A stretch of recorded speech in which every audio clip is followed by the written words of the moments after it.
Welcome and जिंदाबाद। Grounded voices जमीनी आवाजें के 89 सत्र में आप सबका स्वागत है। We welcome you all into the 89 session of grounded voices. This series, which we began in the pandemic, basically to capture and take forward the struggles which are happening all over the country. हमने ये series pandemic के दौरान खास करके चालू की थी कि दुनिया भर में, भारत भर में, खास करके देश के कोने कोने में जितने संघर्ष हो रहे हैं, जितने मुद्दे उठ रहे हैं, उन मुद्दों को आगे लेके जाके एक सांगठनिक लड़ाई को ताकत देने के लिए ये सीरीज चालू हुई.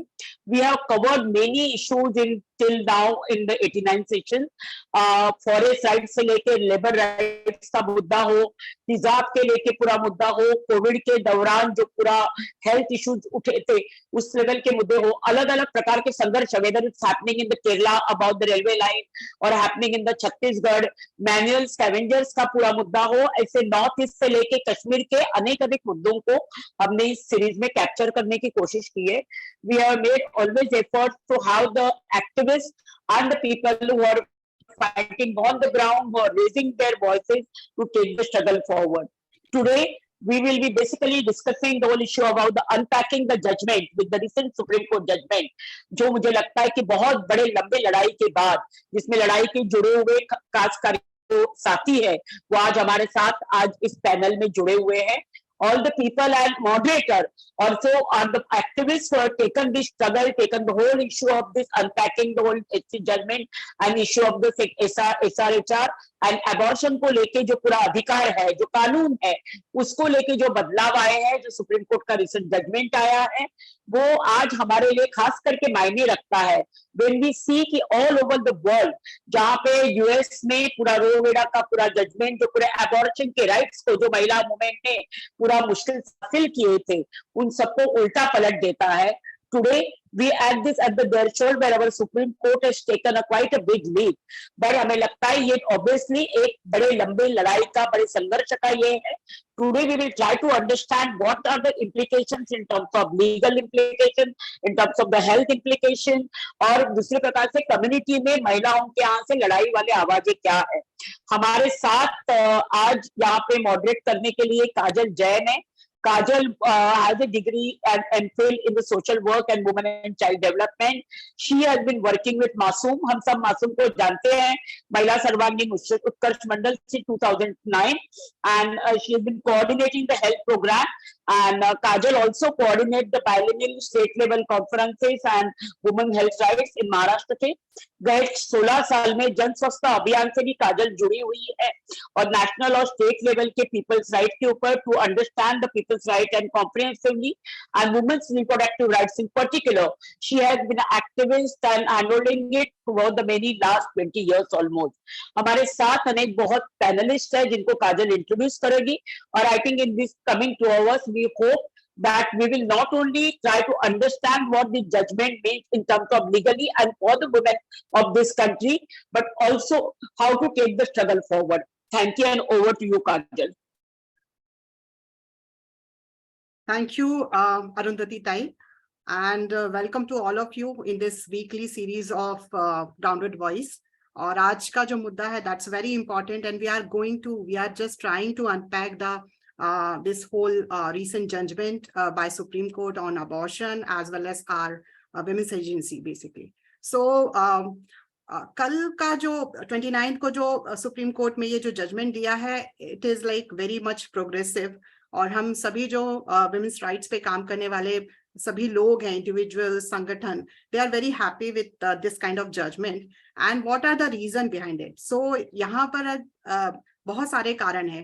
First of all, first time मुझे ऐसा लगता है कि अबॉर्शन को लेकर जो राइट की लैंग्वेज है, राइट्स की, विमेन्स राइट्स की लैंग्वेज है, वो यूज की गई है, सबसे बड़ी बात है. And all women including unmarried women can access, or they have right, or they are entitled to access the abortion services. That is the basic thing that has been told by Supreme Court, first of all. Second thing, first time उन्होंने मैं कहूँ कि सभी हम सब बहुत पुराने समय पे देख रहे हैं कि अभी 50 साल एमटीपी को हो गए हैं और नए लॉज आ रहे हैं, उनके बीच कॉन्फ्लिक्ट हो रहा है. और पॉक्सो और एमटीपी के कॉन्फ्लिक्ट को लेकर we have talked about a lot actually. पर इस बार पहली बार उसमें माइनर्स की जो एजेंसी है और उनकी जो प्राइवेसी है उसको लेकर बात की गई है, तो इसलिए भी ये जो रूलिंग है वो बहुत ही हम सबके लिए इम्पोर्टेंट है। तीसरी बात जो इस जजमेंट में कहा गया है वो हमारी सेक्सुअल और रिप्रोडक्टिव राइट्स को लेकर बात की गई है, और कहा गया है साफ तौर पे कि हर महिला को अधिकार है कि वो चूज कर सके कि उसे अबॉर्शन करवाना है कि उसे नहीं करवाना है। So that's major thing that is talked about by like Supreme Court. And दूसरी बात उन्होंने जो मुझे लगता है कि बहुत इंपॉर्टेंट इसमें कही है, उन्होंने रेप की जो व्याख्या है, जो डेफिनेशन ऑफ रेप है एमटीपी में, उसको उन्होंने काफी व्यापक कर दिया है, काफी बढ़ा दिया है, और उन्होंने मैराइटल रेप को लेकर बात करी है, जो बहुत पहले से विमेन्स मूवमेंट की डिमांड रही है कि मैराइटल रेप को रिकॉग्नाइज किया जाए। तो इस बार सुप्रीम कोर्ट की ये जो जजमेंट है, इससे एक बहुत बड़ा हमें एक ऐसा कहें कि हमें एक हिम्मत मिलती है, क्योंकि मैराइटल रेप्स को कंसीडर कर दिया गया है एमटीपी रेप में, और ये महिलाएं भी, अगर महिला बोलती है कि मुझे मैराइटल रेप हुआ है, तो मैं अबॉर्शन जो फैसिलिटीज है वो एक्सेस कर सकती हूँ। और सबसे बड़ी बात है कि सिंगल वुमेन जिनको आज तक बहुत बड़े स्तर पे डिनायल का सामना करना पड़ता था, वो भी अभी इसमें पूरी तरीके से इंक्लूड कर दी गई है। तो जो मैरिज की जो पेट्रियार्कल पूरी सोच है उससे बाहर यहाँ पर बात हुई है। मैं ये सिर्फ बैकग्राउंड रखने के साथ ही आज खुशी की बात है कि जैसा कि अरुंधति ताई ने कहा है कि हम 3 एंगल से, 3 तरीके से इस पूरा जो है रूलिंग को हम अनपैक करने वाले हैं। So we have got 3 of our experts from different background actually। तो अनुभा हमारे साथ आज हैं, और मैं साथ में अदसा हमारे साथ में, अदसा फातिमा, और डॉक्टर सावित्री मेडिकल बैकग्राउंड से हमारे साथ हैं। मैं सबका स्वागत करती हूँ। और सबसे पहले मैं जो हमारे साथ अनुभा है, मैं उन्हें यहाँ पर आमंत्रित करूंगी कि वो इस बारे में थोड़ा सा और प्रकाश डालें। तो अनुभा के बारे में थोड़ा सा मैं परिचय देना चाहती हूँ। I would like to introduce Anubha. So Anubha is an advocate with the Bombay High Court. She has a vast experience in working with survivors of human rights violations, and especially women's rights, to ensure access to justice. Her over 18 years of experience, including litigation, advocacy, both at the domestic and international levels, and research towards law and policy making. अनुभव की खास बात यह है कि वकील होते हुए वो जिस तरीके से जो महिलाओं की मौलिक और जो ह्यूमन राइट्स हैं उनको लेकर अब तक लड़ती आई हैं, और बहुत अलग अलग तरह के संगठन और नेटवर्क्स के साथ जुड़कर वो सेफ अबॉर्शन राइट्स के लिए काम कर रही हैं, महिलाओं की हिंसा पे काम कर रही हैं, ह्यूमन राइट्स को लेकर काम कर रही हैं। तो आज, और बहुत खासतौर पर प्रतिज्ञा कैंपेन में काफी एक्टिव हैं, और महिलाओं के जो खास तौर पे जो लीगल राइट्स हैं उनको लेकर बहुत बड़े स्तर पे उनका काम रहा है। तो मैं अनुभव का स्वागत करती हूँ। एंड अब अनुभव से मैं मेरा पर्टिकुलर सवाल ये रहेगा कि वो थोड़ा सा ये जो रीसेंट जजमेंट आया है, ये कैसे आप इसको एक लीगल एस्पेक्ट में किस तरीके से देखते हैं, और इससे क्या महिलाओं की जो ये बैरियर्स हैं वो कुछ कम होने वाले हैं? और खासतौर पे मैंने बैकग्राउंड में जो 3-4 बातें कही है, पॉक्सो को लेकर बात करी है, राइट टू हेल्थ केयर और right to like women's reproductive rights की बात करी है, तो इनको लेकर आप कैसे देखती हैं? इस पे थोड़ा सा आप डिटेल में बात रखें। Thank you Anubha. Thank you Kajal, and thank you NAPM की टीम की आपने ये इस समय इस मुद्दे को इस सेशन के लिए चूज किया, बिकॉज इट्स वेरी इंपॉर्टेंट। काफी इस पे अभी काफी चर्चा है, तो ये बहुत जरूरी है कि ये बात हम डिस्कस भी करें कि हो क्या रहा है एक्चुअली। थोड़ा सा मैं आपसे काजल, बिफोर आई स्टार्ट, जो आपने सवाल पूछा है उस पर मैं थोड़ा सा बैकग्राउंड, एमटीपी का जो कानून है, अबॉर्शन का जो कानून है इंडिया में, उसके बारे में थोड़ा सा बताना चाहूंगी। तो एक चीज तो बहुत क्लियर है कि जो हमारा जनरल क्रिमिनल लॉ है, मतलब जो आईपीसी है, उसमें कॉजिंग मिसकैरेज यानी कि गर्भपात करना, उसको एक कानूनी जुर्म माना गया है।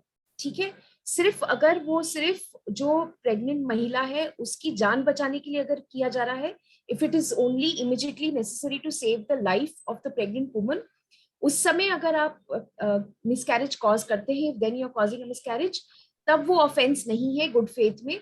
लेकिन अगर किसी भी दूसरी सिचुएशन में अगर गर्भ समापन किया जाता है, गर्भपात किया जाता है, तो फिर उसको एक कानूनी अपराध माना गया है। उसके लिए भी जो वो करता है, और जो औरत प्रेग्नेंट है और उसने किसी चीज से अपने आप को मिसकैरेज कॉज कराया है, तो वो भी कानून के दायरे में आ जाती है एज एन अक्यूज्ड। तो ये जो है, ये हमारा जनरल क्रिमिनल लॉ है, ये कॉन्टेक्स्ट है जिसमें अबॉर्शन के बारे में बात होती है। तो इसके चलते ही हमारे को 1971 में एमटीपी एक्ट मिला था, medical termination of pregnancy act जिसको कहते हैं। और मैं स्पष्ट रूप से ये बिल्कुल कहूंगी कि ये जब 1971 में आया है, तो इस पे ज्यादा चर्चा, इसकी ज्यादा मांग जो हेल्थ सर्विस प्रोवाइडर्स हैं उनकी तरफ से आई थी। It is not as a result of the struggle of the women's movement. Let's be very clear about that. और इसीलिए आप ये देखेंगे कि ये जो कानून है, उसका जो सेंटर है, उसका सेंटर जो प्रोवाइडर है वो है, जो औरत है वो नहीं है। अगर ये एक औरतों की स्ट्रगल से ये कानून आता तो शायद इसका स्वरूप बहुत अलग होता। But because it's something that has come from the push of the medical service providers, क्योंकि बार बार उनके सामने इस तरह के केसेस आते थे इनकम्प्लीट अबॉर्शंस के, औरतें कुछ भी जो हो सकता है, जो उनको समझ में आता है वो करके इनकम्प्लीट अबॉर्शन के साथ उनके क्लिनिक्स में आते थे। तो ये बहुत एक काफी चर्चा रही थी, और उसके बाद ही ये कानून उस पर डिबेट हुई, उसके ऊपर पार्लियामेंट में चर्चा हुई, और फिर इसका जो स्वरूप है 1971 में हमने देखा है। So the law is very very provider centric. तो उसमें इसीलिए वो जो कानून है, और आज भी जो कानून है एमटीपी एक्ट जो है, वो राइट्स बेस्ड नहीं है, वो हक की भाषा नहीं इस्तेमाल करता है। वो ये नहीं कहता है कि किसी भी औरत या कोई भी व्यक्ति जो गर्भवती हो सकते हैं उनको अपना गर्भ समापन कराने का हक है। ऐसी टर्मिनोलॉजी, ऐसी शब्दावली नहीं इस्तेमाल की गई है इस कानून में। ये कानून ये कहता है कि अगर जो सर्विस प्रोवाइडर है, जो रजिस्टर्ड मेडिकल प्रैक्टिशनर है, जो इस कानून में ये बताया गया है कि कौन है ये रजिस्टर्ड मेडिकल प्रैक्टिशनर, क्या क्वालिफिकेशन है, क्या ट्रेनिंग की जरूरत है, वगैरह वगैरह, एक्सपीरियंस की जरूरत है, उनके ओपिनियन में, बेस्ड ऑन मेडिकल ओपिनियन, उनका ओपिनियन अगर है कि हाँ ये जो व्यक्ति मेरे सामने है जो रिक्वेस्ट कर रही है गर्भ समापन के लिए, वो इस कानून के दायरे में फिट होती है और वो मेडिकली साउंड है या नहीं इस सर्विस के लिए, तो फिर वो सर्विस उसको दी जाती है। तो इसमें हक की कोई भाषा नहीं है। तो 1971 में ये कानून आया, 51 इयर्स हो गए हैं इस कानून को। इस कानून में अमेंडमेंट 2 बार हुए हैं, एक बार 2002 में जब ये जो मेडिकल अबॉर्शन पिल्स होती है उनको इंक्लूड किया गया था, और जो डिस्ट्रिक्ट लेवल कमिटी होती है जो प्राइवेट अस्पतालों को या प्राइवेट क्लिनिक्स को अप्रूव करती हैं एज अ एमटीपी सेंटर, तो उनको इंक्लूड करने के लिए 2002 में वो अमेंडमेंट हुआ था। और अब जो नेक्स्ट अमेंडमेंट हुआ वो 2021 में हुआ। इसके बीच में काफी प्रक्रिया भी हुई जिसमें काफी women's movement, health rights movement का इन्वॉल्वमेंट रहा है, जो ये कोशिश कर रहे थे कि अब जब कानून में बदलाव आए तो उसमें एक राइट्स बेस्ड अप्रोच आए, और जो दूसरी बात थी कि उसका जो प्रोवाइडर बेस है वो एक्सपैंड हो। मतलब सिर्फ गायनोकोलॉजिस्ट या एमबीबीएस डॉक्टर्स का ही ये प्रेरोगेटिव ना रहे, क्योंकि मेडिकल अबॉर्शन पिल्स वगैरह देना बहुत आसान बात है, और आमतौर पे हम देखते हैं कि वो आमतौर पे नर्सेज ही उसको देखती हैं। तो क्यों ना ऐसा किया जाए कि नर्सेज को इंक्लूड किया जाए। लेकिन अनफॉर्चुनेटली वो सब अमेंडमेंट्स जब फाइनली टेबल हुए तो वो स्वरूप नहीं था उसका। It was much lesser than what was asked for. पर खैर 2021 में ये अमेंडमेंट्स हुए हैं, और जो अमेंडमेंट हुए हैं वो थोड़े से, मैं ये बिल्कुल कहूंगी, ये बिल्कुल एक्नॉलेज करूंगी कि थोड़ा सा उसमें जो बदलाव आया है ज्यादा इंक्लूसिव हुआ है। तो मतलब जहां 1971 का कानून ये कहता था कि सिर्फ मैरिड वुमेन का अगर कॉन्ट्रासेप्टिव फेलियर हुआ है या उनके हस्बैंड जो कॉन्ट्रासेप्टिव इस्तेमाल करते हैं उसका फेलियर हुआ है, सो देन यू कैन, तो फिर ये अनप्लान्ड प्रेगनेंसी हो गई तो आप एमटीपी के लिए रिक्वेस्ट कर सकते हैं। तो इस कानून ने ये कहा कि मैरिड, ये शब्द हटा दिया और कहा कि जो वुमन और हर पार्टनर, तो which became slightly more inclusive to any kind of person who is getting pregnant. Of course जो शब्दावली है वो मतलब वो इस्तेमाल वुमन करते हैं। डिसेबिलिटी राइट्स की जो लैंग्वेज है वो काफी मतलब बहुत ही लूज तौर से अबनॉर्मेलिटी कहा गया है, मेंटल रिटार्डेशन कहा गया है इस कानून में। अभी भी 2021 में हमारी बहुत कोशिश रही थी जब ये कानून बन रहा था, जब राज्यसभा में ये प्लेस होना था, क्योंकि बीच में लॉकडाउन हो गया था तो थोड़ा समय मिल गया था हमको कि हम थोड़ा सा ये चेंज पुश कर पाए, पर वो अनफॉर्चुनेटली नहीं हो पाया। और मेंटल हेल्थ का जो भी कानून है उसके साथ भी ये इन सिंक नहीं है। और थोड़ा सा हम ये कॉन्टेक्स्ट भी देखें कि जो 2002 के बाद अब जो फाइनली अमेंडमेंट आया उसमें काफी चीजें बदल गई। एक तो पीसीपीएनडीटी एक्ट का इम्पैक्ट काफी रहा है एक्सेस टू अबॉर्शन पे, access to safe and legal abortion services पे। पॉक्सो कानून आया तो मैंडेटरी रिपोर्टिंग के चलते काफी एक्सेस का इशू वापस रहा है, और जिसपे और उस पे फिर मैं इस जजमेंट पे आऊंगी। और ड्रग्स एंड कॉस्मेटिक्स एक्ट के साथ भी थोड़ा सा तालमेल में नहीं है ये कानून, क्योंकि जो मेडिकल अबॉर्शन पिल है, मतलब जो 9 हफ्ते तक के जेस्टेशनल एज के लिए आपको ये प्रिस्क्राइब की जा सकती है कि आप दवाई का एक कॉम्बो पैक होता है, तो आपको सर्जरी की जरूरत नहीं है, आप दवाई खा के ही जो आपको प्रक्रिया चाहिए वो हो जाएगी। पर वो शेड्यूल एज ड्रग है तो उसका किस तरह से वो दी जाएगी, क्या रिकॉर्ड कीपिंग किया जाएगा, वो ड्रग्स एंड कॉस्मेटिक्स एक्ट में आता है, जिसके चलते कॉन्फिडेंशियलिटी का जो मुद्दा है वो थोड़ा सा कॉम्प्रोमाइज हो जाता है, क्योंकि केमिस्ट और फार्मासिस्ट को पूरा एक ब्यौरा रखना पड़ता है कि किसको उन्होंने शेड्यूल एज ड्रग बेचा है, उनका एड्रेस क्या है वगैरह वगैरह, तो वो थोड़ा सा एक मुद्दा हो जाता है। तो 2021 में ये आया। अब मैं आती हूँ इस जजमेंट पे। तो इस जजमेंट का कॉन्टेक्स्ट ये है कि एक सिंगल महिला जो एक रिलेशनशिप में थी, दिल्ली में रहती थी, वो नॉर्थ ईस्ट को बिलोंग करती थी। तो उनका वो 22 हफ्ते प्रेग्नेंट थी, और जो उनके पार्टनर हैं उन्होंने उनको उस समय छोड़ दिया। तो उनकी जो सिचुएशन थी वो बदल गई। तो उन्होंने ये कहा कि अब अकेले में मुझसे ये नहीं होगा, मैं ये प्रेगनेंसी नहीं कंटिन्यू कर पाऊंगी। तो क्योंकि कानून में जो बदल आया उसमें अब ये हुआ था कि 20 हफ्ते की प्रेगनेंसी तक कोई भी औरत जो है, जो प्रेग्नेंट है, वो रिक्वेस्ट कर सकती है टर्मिनेशन के लिए, एमटीपी के लिए, अगर वो ये मतलब अगर ये वो बता पाती है कि अगर ये जो प्रेगनेंसी वो कंटिन्यू करती है तो उसके शारीरिक या मानसिक स्वास्थ्य पे बहुत गहरा असर पड़ेगा, या फिर right, so basically it will have an impact on her mental or her physical health, grave injury to her mental or her physical health. Or the continuation of the pregnancy, there is substantial risk that the child that will be born will have serious will be seriously handicapped. तो ये जो 2 reasons हैं वो clear दिए गए हैं।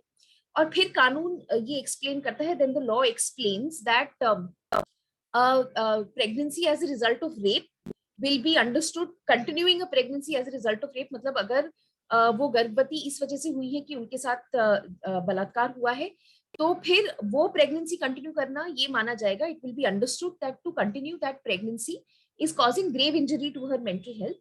और second जो एग्जाम्पल के तौर पे दिया गया है कानून में, जो मतलब एक्सप्लेनेशन दिया गया है, the explanation that is there is that if the pregnancy is as a result of failure of contraceptive used by the woman or her partner to limit the number of children, तो ये जो है ये 20 हफ्ते तक है। फिर 20 से 24 हफ्ते, from 20 to 24 weeks, the law allows that you can request a termination of pregnancy, but for certain categories of women, and this certain categories is explained in the rules.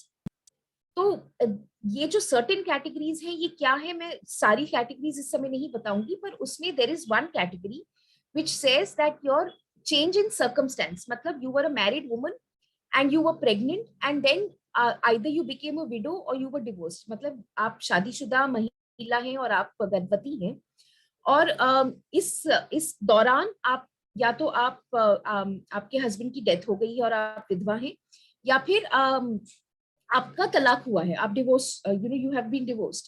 So if there is a change in circumstance, तो आप up to 24 weeks you can request a termination. तो अब इस case में क्या हुआ, मैं वापस इस केस पे आ जाती हूँ। बिकॉज ये 22 हफ्ते, she was at 22 weeks of gestation, so she requested the high court, the Delhi High Court, she filed a petition in the Delhi High Court, Delhi High court गई वो, और उन्होंने ये दरखास्त लगाई कि जो कि मैं 22 हफ्ते पे हूँ, मेरा चेंज इन सर्कमस्टेंस है, my circumstance has changed, kindly give me permission to terminate this pregnancy. Delhi High Court refused it, Delhi High Court ने मना कर दिया, ये कह के कि जो कानून बदला है वो स्पेसिफिकली मैरिड औरतों के लिए बदला है, it is specific to married women, you are not married, so therefore this facility can not be given to you. तो दिल्ली हाई कोर्ट ने ये कह के ये मना कर दिया, that's how the Delhi High Court refused it. So then she went to the Supreme Court. So it's in the Supreme Court that immediately on the first hearing, the Supreme Court said that while we will decide this issue, ये जो मुद्दा है कि ये married unmarried को include होना चाहिए या नहीं, वो हम decide करेंगे, we will decide that later. But she was granted permission by interpreting the law in her favor.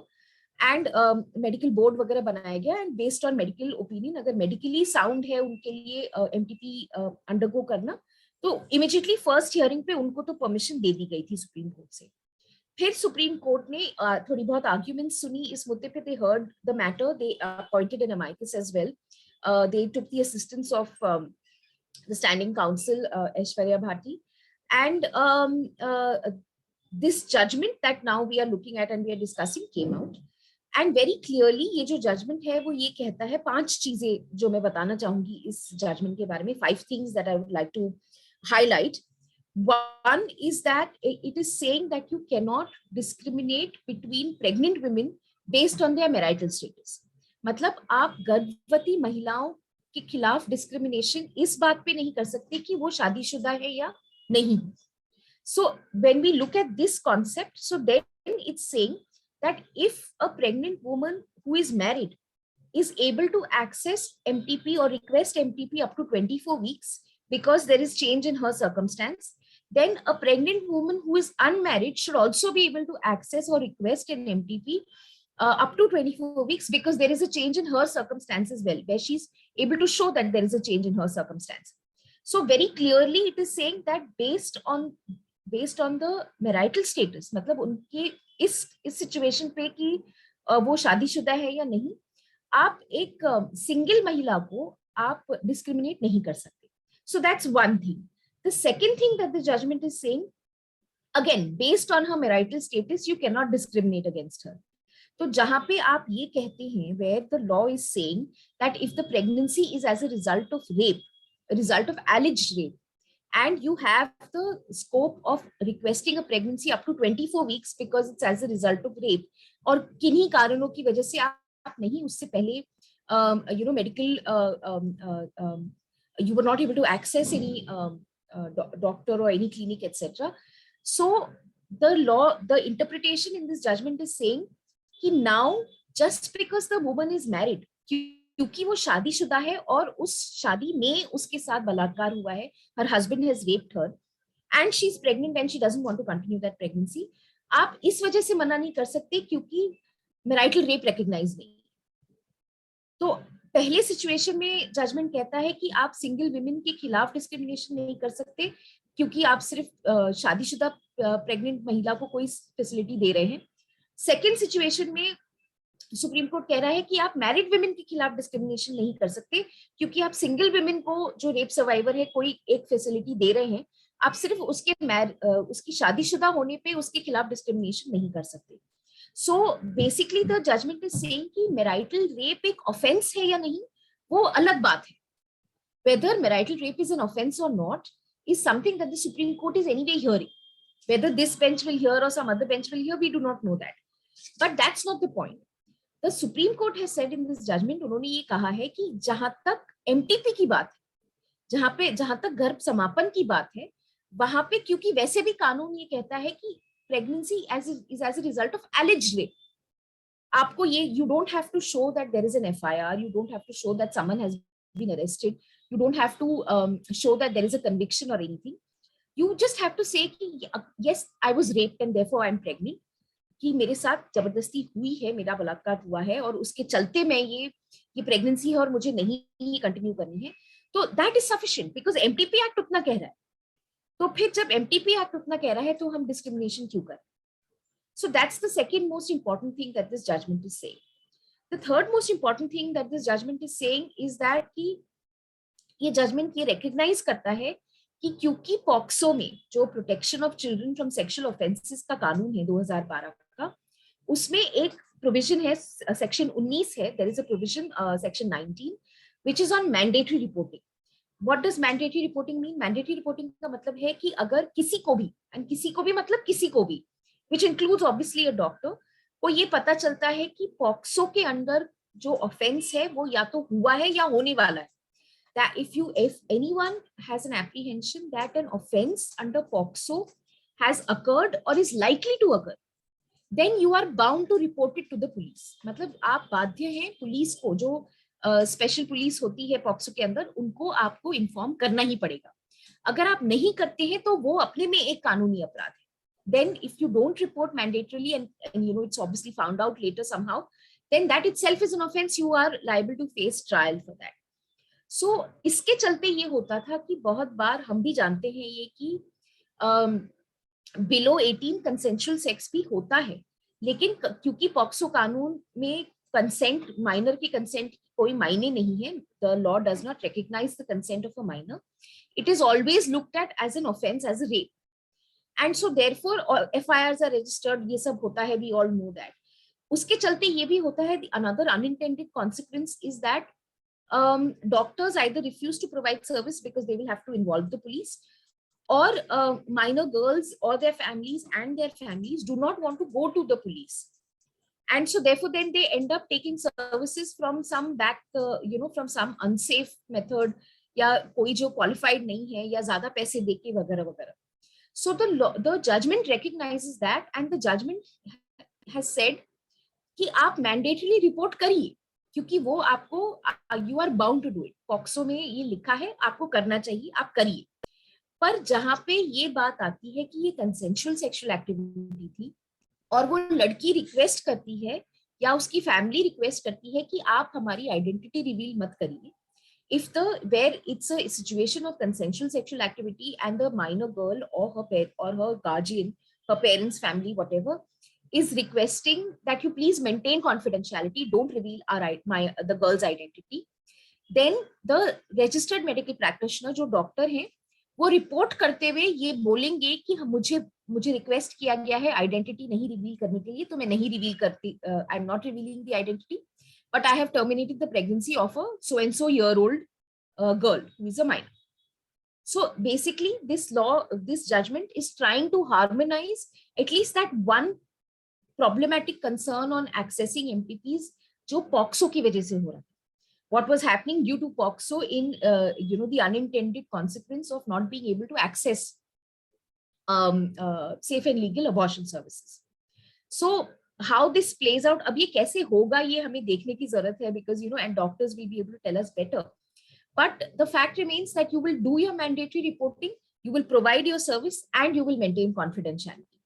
So जो हर चीज जो पॉक्सो भी कहता है, MTP एक्ट भी कहता है, आप दोनों ही चीजें वो कर रहे हैं. So this is the third most important thing. The fourth most important thing according to me in this judgment, जो बहुत महत्वपूर्ण है, वो ये है, एक तो कि ये शुरुआत में ही ये जजमेंट कहता है कि हम इस्तेमाल शब्द वुमन कर रहे हैं, पर हमारा मतलब इससे ये है जो भी क्षमता रखते हैं प्रेग्नेंट होने की. So anyone who has the capacity to become pregnant, we mean by using the word woman, we mean all of those people. So जो थोड़ा एक इंक्लूजन का बात है जो MTP एक्ट में मिसिंग है, वो इस जजमेंट में आ जाता है कि it is actually talking to everyone who has the capacity to get pregnant and therefore may require MTP services.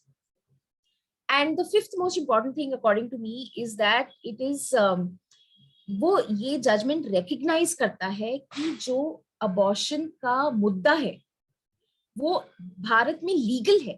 It is legalized in certain conditions. It's not a right. And the context is of criminality. तो मतलब जो context ये है कि ये कानूनी अपराध है, जनरली ये कानूनी अपराध है, और फिर कुछ चीजों के लिए ये कानूनी अपराध नहीं है.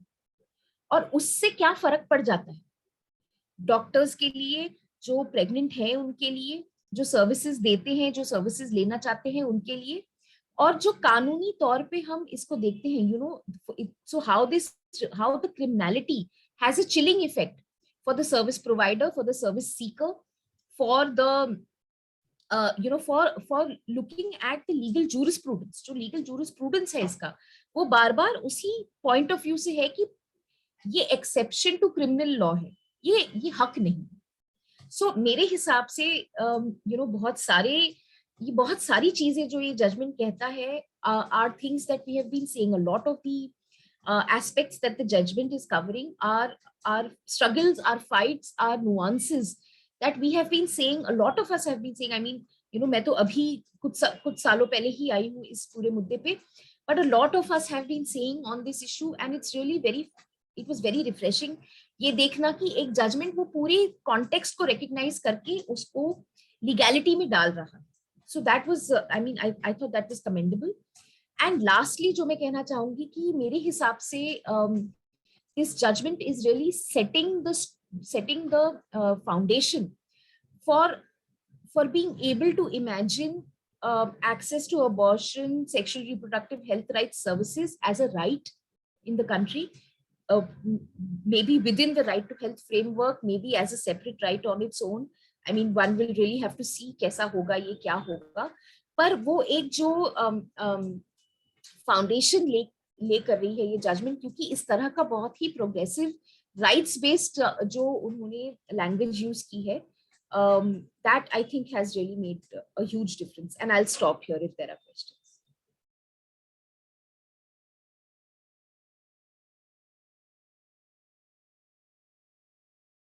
Thank you so much, Anubha. Thank you so much. We'll come back to you again. So Anubha has actually pointed out on 5 important things basically, and still she's saying, though the law is very much progressive in terms of its language basically, sorry, not law, the Supreme Court judgment is very much inclusive, and then it is using the language of rights basically. Still there are certain problems at ground level actually with the law itself, because it's not right based. The law is patient friendly but not women friendly, women centric basically, and it's not coming out of like coming out just because of a rights perspective. So that's why our struggle is basically going on. It's not that we achieved whatever we are we as women we want basically. So I think second we have got our second expert, Adsa Fatima is there with us. And जैसा कि Adsa के बारे में आपसे I would like to introduce Adsa. Basically, Adsa is a feminist trainer, resource person working with Sama Resource Group for Women and Health.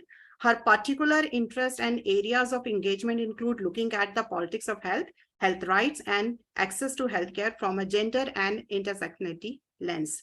So Adsa काफी समय से ground level पे जुड़ी हुई हैं और हेल्थ राइट्स और जेंडर ये सारे विषयों पे काम कर रही हैं, और अत्सा इस सेफ अबॉर्शन इशू पे भी कमिटी के साथ काफी इन्वॉल्व होकर काम कर रही हैं. तो हम अत्सा का स्वागत करते हैं और अत्सा से पूछना चाहेंगे after this like whole conversation with Anubha regarding this new judgment, basically community पे किस तरीके के महिलाओं के बैरियर्स वो देखती हैं. और इस basically second question is there कि ये जो अभी न्यू रूलिंग हमारे सामने जो जजमेंट आया है एससी का, इससे क्या ग्रास रूट लेवल पे जो महिलाओं के बैरियर्स हैं या जो वो सफर करती हैं एक्सेस को लेकर, उसमें कुछ बदल आएगा क्या? सो अत्सा please. Thank you, Kajal. Thanks for the question. It's helpful. What I'll do,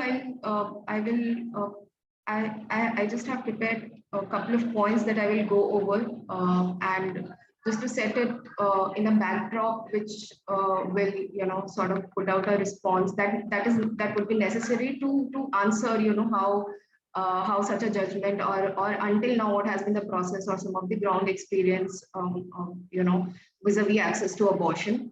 And बस थोड़ा सा ये बताना चाहूंगी to put that also into context कि समा का काम इस मुद्दे पे खास करके छत्तीसगढ़ के राज्य में रहा है. So a few examples or few insights that I would be able to share would be from rural areas, some of the most including access issues and barriers within remote locations. Now, first of all, just adding to the, to the pitch of this unpacking, I just really want to congratulate NAPM, for successfully organizing this panel. Adding to what Arundhati said in the beginning, that it is also, I mean, this discussion is a global discussion. It's not just, it's an isolated discussion happening at one level. And as she said, that, in US, while we saw a certain regression on the rights after 50 years, and India also, some of us who were, Anubha has already shared experiences, some of us who were part of, advocacy when that bill was pending, and we were also asking some of the similar questions, that it has been 50 years, 50 साल हो गए हैं, और 50 साल पुराने कानून को में काफी अपडेट्स होने चाहिए, कॉम्प्रिहेंसिव होने चाहिए, अधिकारों के विपरीत, lots of anti-rights stances that needed to be corrected. But वो सब कुछ तो नहीं मिल पाया जब संशोधन हुआ, when the amendment came 2021, including the kind of language that's being used. And in that location, in that process, this judgment is very important, because it is sort of responding to some of the points that many of the feminist movements, public health activists, and disability rights activists, queer network people who were engaging, who were representing these issues in that advocacy process. At least the judgment opens it up, and looks at some of these nuances, as Anubha has already pointed out. I would like to start with saying that, there are a lot of misconceptions about abortion, whether it is about legality, illegality. मतलब कानून को 50 साल हो गए हैं, लेकिन इस कानून का जिनके हित के लिए बना है हमारे देश का, अगर हम एग्जांपल दें, तो बड़े पैमाने पे उन महिलाओं को, खास करके समुदाय स्तर पे, ये आज तक ये ज्ञान ही नहीं है, ये एक्सेस टू नॉलेज नहीं है कि कानून, फॉर एग्जांपल, कि ये कानूनी भी है, गर्भ समापन वो करवा सकती हैं. And that's really the the level of ground reality that we're talking about. But at the same time, as I said, that there are many misconceptions about abortion, not just at the community level, including amongst all of us. And while it may not be possible, realistic to get into details on all of them, but I'm just flagging it that while we are unpacking this judgment, let us also unpack some of the notions, about this issue, and where it is located in all our minds, and in spaces where we may go back and discuss it. And this is important, because this is the momentum that must be carried away. And again, and I'm glad that this discussion is happening. So I will just flag some of the questions, and it's not like a question answer, there's a definite answer. But as I said, these questions need to be flagged to clear, at least flag some fundamental misconceptions or notions, because abortion remains a complex issue. Complex why? Perhaps because because of all these law is so complex. इतने उसमें इतनी सारी बातें हैं, इतने हफ्ते तक हो सकता है, इस हफ्ते के बाद नहीं हो सकता है, इस हफ्ते के बाद इनको मिलेगा. Very complicated law, very difficult to follow and understand. बार-बार पढ़ना पड़ता है, बार-बार सुनना पड़ता है. Or the fact that it came in the history of population control politics in India, for example, when the NPP law came, as Anubha said, it did not come. It was not rooted in recognizing the struggles of women's movement asking for that right. Not that there was not a struggle, right? So now, while this law is here, NPP law has been here for 50 years, and at least it makes abortion legal, and at least it talks about access, and that's something that we could focus on. But at the same time, keep pushing or looking that should the intent be control, or should the intent be right-based, and that remains a question. So, what is abortion, and who needs abortion? कौन करवाता है गर्भ समापन? Abortion is healthcare. And access to safe abortion is really a matter of gender equality, protection from non-discrimination. It's a matter of health rights and human rights. And this must be, clarified amongst us. There are various doubts about this aspect, but most importantly, that it is a healthcare, right? And unsafe abortions and associated risks, जहाँ पे जो असुरक्षित रास्ते अपनाने पड़ते हैं बहुत सारे गर्भवती व्यक्तियों को, समुदाय स्तर पे महिलाओं को, उसके साथ जो जोखिम उनके स्वास्थ्य पे आता है, उनके शरीर पे आता है, उनके जिंदगी पे आता है, unsafe, and it's so comprehensive. But even if we look at the data that is available, और abortion में बहुत सारे आंकड़े उपलब्ध नहीं है क्योंकि ये काफी marginalized issue रहा है within the system, and within different levels. But unsafe abortion continues to be one of the top 5 primary factors related to maternal deaths in India. It is a public health issue, and access to abortion must be ensured, at least given the legislative framework that we have. But what we see कि जो कानून में जितनी बातें की भी गई हैं वो वहां तक पहुंच भी काफी जटिल बनी हुई रहती है. मतलब वो 20 हफ्ते तक भी गर्भ समापन कराने में बहुत ऐसा नहीं कि हाँ वो बहुत आसानी से मिल जाता है कि because MTP law is saying that if you fulfill these conditions, even after fulfilling those conditions, even after going early or trying to reach early, it continues to be daily and repeated struggles at the ground level. And something that all of us, maybe some of us at least, may have, may relate to, or may have had our own experiences, or at the community in spaces where we work with, or with, in the world of work or activism. Or kahin na kahin, just another fundamental that should be clarified: why is it so resisted? So this marginalization of the issue at varied levels. It is, of course, there are many, perspectives, gender biases to it, but one of the very core driving issue, and that's something that we have felt, looking at certain cases and looking at the responses within courts. मतलब जिस तरह से बोला जाता है जब कोई गर्भवती व्यक्ति ये सेवा मांग रहा होता है, और जो एक व्यवहार निकल के आता है, उस व्यवहार में एक चीज it keeps coming up repeatedly, which is about this patriarchal notion of motherhood. कि महिला है तो माँ तो बनेगी ही, so to say कि what if, so it's not a big deal if she's not able to terminate. ज़्यादा से ज़्यादा क्या होगा? She would have to deliver, she would have to deliver that unwanted pregnancy, and that's not a big deal. But contrary to what what society would like us to believe, contrary to what maybe some judges, including the case जो अनुभा ने बताया, जब high court के bench ने भी कुछ शायद ऐसी ही बातें रखी थी कि we will raise it, हम दूसरे संस्था को दे देंगे, but आप ये करिए. But why should that pregnant person go through that process? Why can't they make that decision about themselves? So this extreme normalization, this normative of motherhood is deeply rooted at all levels. But contrary to this, a lot of people go through a lot of mental anguish, a lot of disappointment, hopelessness, not because they want to do abortion. They may be feeling positive about it, they may be feeling negative about it, but they feel disappointed by this kind of response, whether it is coming from the society, from the community, from their own friends, peers, fellow members, or from let's say a judge sitting in a high court, a district court, and therefore this judgment, this language on this issue is just so refreshing. I would say the Supreme Court judgment that came recently. So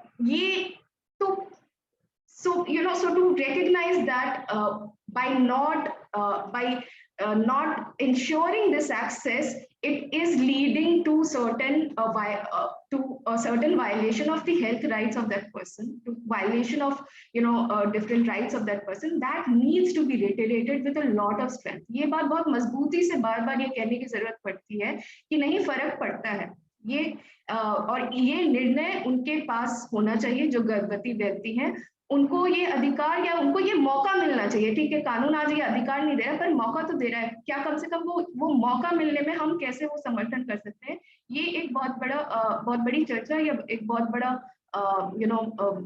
मतलब reflect करने का बिंदु बनता है. Whose right is it? Who needs an abortion? और ऐसा नहीं है, other misconception at least in certain pockets ऐसा सुनने में आता है कि जैसे सिर्फ शहरों में ये सेवा चाहिए होती है, कुछ खास क्लास में चाहिए होती है, जबकि ऐसा बिल्कुल भी नहीं है. शायद यहाँ पे उपस्थित काफी सारे लोगों को ये पता होगा या नहीं भी पता होगा, but please take this message forward.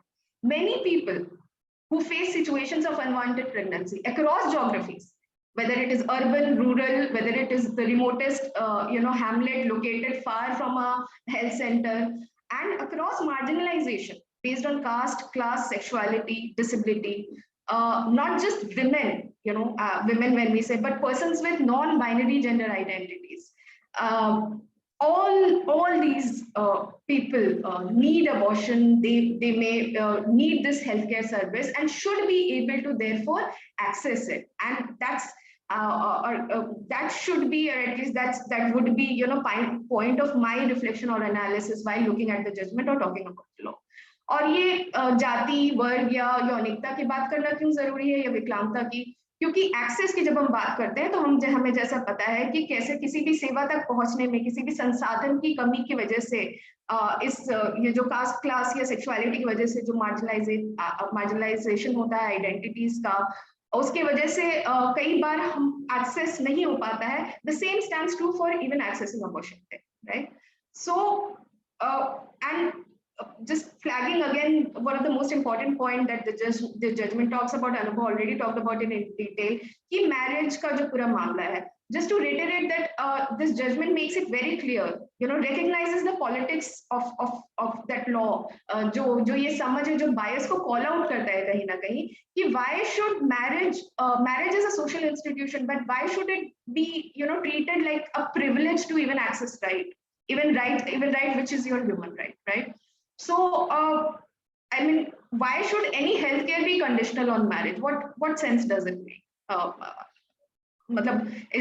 It's not science, it's not medicine that's telling you. So why marriage? और ये जो सत्ता है, ये जो एक जो सामाजिक जो पेट्रियार्कल पावर का जो मैरिज इंस्टीट्यूशन पे है, कहीं ना कहीं ये एमटीपी एक्ट में ये पिछले 50 सालों में हमने देखा, और आज और इस जजमेंट के साथ उस बायस को खोला है और उसको कहीं ना कहीं खंडित करने का, let's hope it is beginning of that process.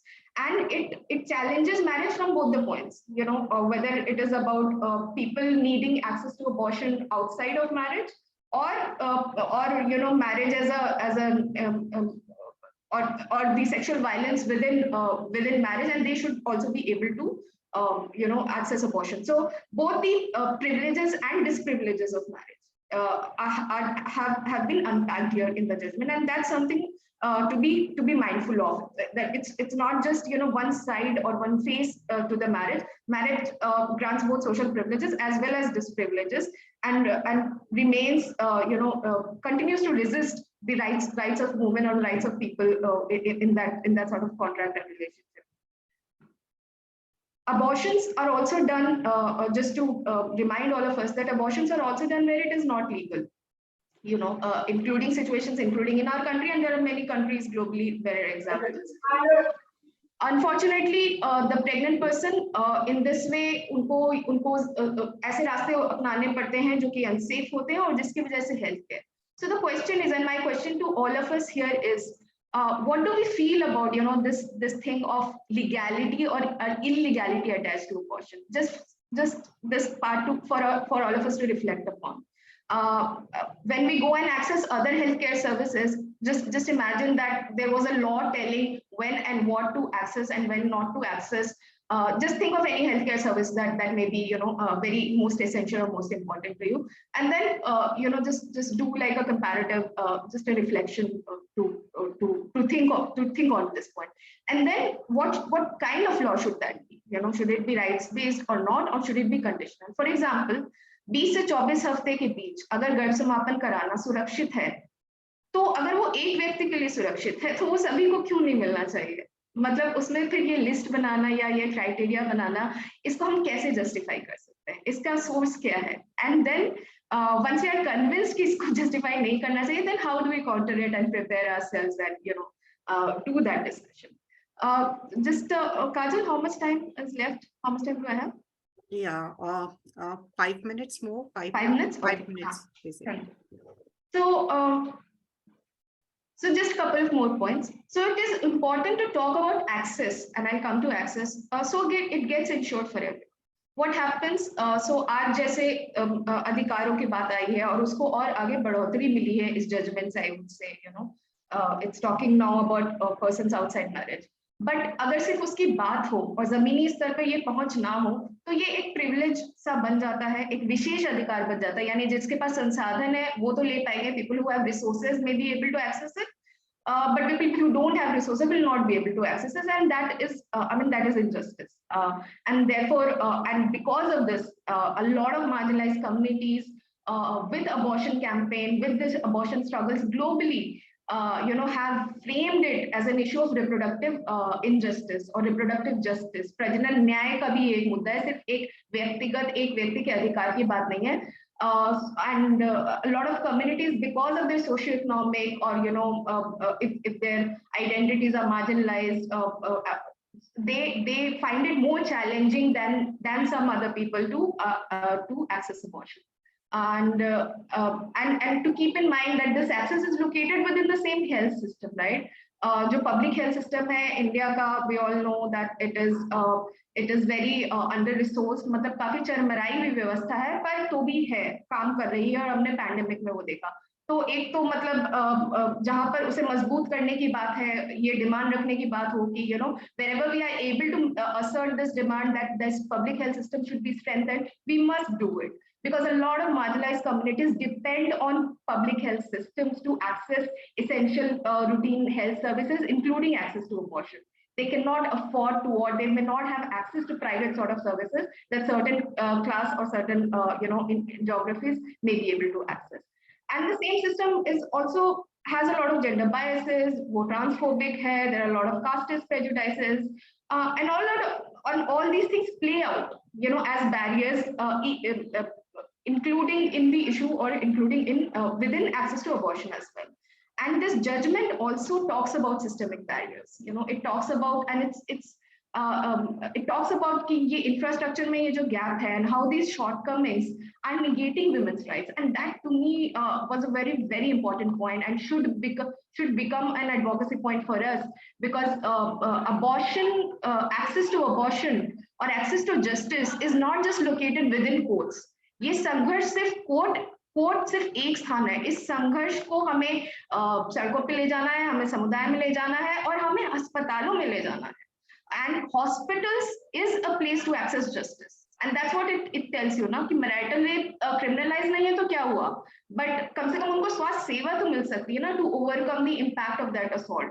So hospitals, we also need to see the critical role or positions of the public health systems, of the health systems, as also places where we go and demand justice.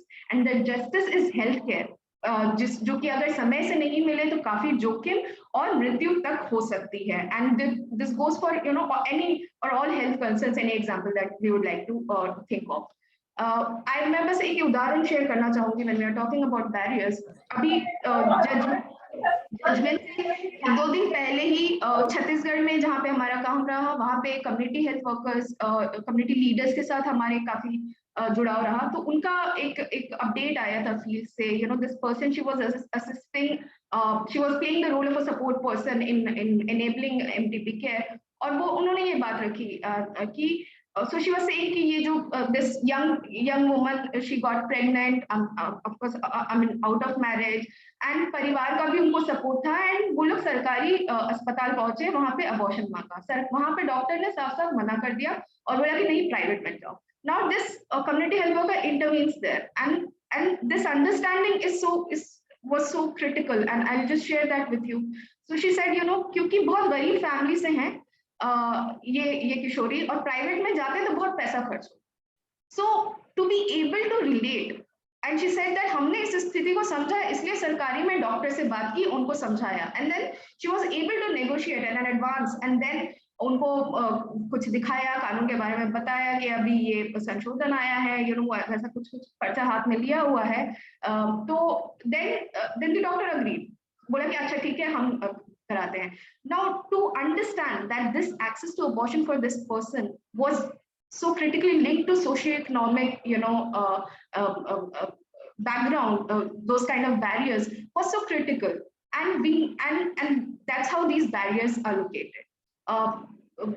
मतलब अगर आप बाइगा महिला हैं, बाइगा जो एक particularly vulnerable tribal group है छत्तीसगढ़ में, जो कि आज से कुछ साल, मतलब 2-3 साल पहले तक 2018 तक वहां पे एक ऑर्डर था, प्रशासनिक order, there was a government order that had banned, with a very colonial mindset, it banned access to sterilization services for them, just because they thought कि ये PVTG है, and their population should increase.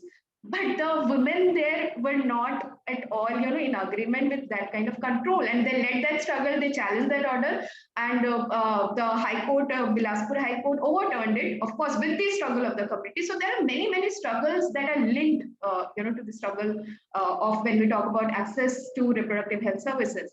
But very interestingly, what do we do when we are if we let these kind of policies that puts restrictions or things in place? उस order में sterilisation ban था, but उससे ये सोच फैली हुई थी कि अच्छा इनको तो बच्चा करना ही है, सो उनको अबॉर्शन की सेवा भी नहीं मिल रही थी. They were not being even given. They were I mean, this came out in the discussion that access to MTP was also being denied or being seen the other way. So and which was pushing a lot of these women to either go through repeated unwanted pregnancy or to continue try repeatedly unsafe pathways, जड़ी बूटी खाएंगे या local healers के पास जाएंगे, और या फिर नसबंदी की सेवा छत्तीसगढ़ में बंद थी, तो वो जो मतलब वो एक बॉर्डर एरिया है, तो वो बॉर्डर क्रॉस करके मध्य प्रदेश जाते थे और वहां जाके नसबंदी की सेवा लेते. तो women even have to migrate to मतलब पलायन करना पड़ता है, एक जो नियमित रूप से स्वास्थ्य सेवा उन्हें मिलनी चाहिए. So these are so many struggles on ground, that are linked to this and comes to play when we talk about access. Lastly, I'll just conclude with saying that आपने ये सीरीज लॉकडाउन के time, pandemic के time शुरू की है, and all of us are familiar with this context of lockdown and तालाबंदी. Unfortunately, some services have been perennially under lockdown, and abortion and access to abortion is certainly one of them. Comes in high top priority. हमेशा से इस पे तालाबंदी लगा रखी है. Why should the power to make decision be outside of the people whom it is going to affect? अगर unsafe abortion होता है या फिर कुछ सेवा नहीं मिल पाई और जो मेंटल एंग्विश होगा to carry to term a pregnancy that they did not want, or the kind of consequences it would have on their lives, who is it going to affect? Is it going to affect the judge? Is it going to affect the doctors? Who is it going to, or is it going to affect anybody else, their friends, their families? Who is it primarily going to affect? It affects the pregnant person. So why should that power be outside of that person? जबकि उसका पूरा risk, उसका पूरा जो जोखिम है, जब lockdown हुआ और उस टाइम जिस तरह की हम सोच सकते हैं जो क्राइसिस हुआ होगा, और फिर लॉकडाउन खुल गया, बट उसका खामियाजा किसको भुगतना पड़ा?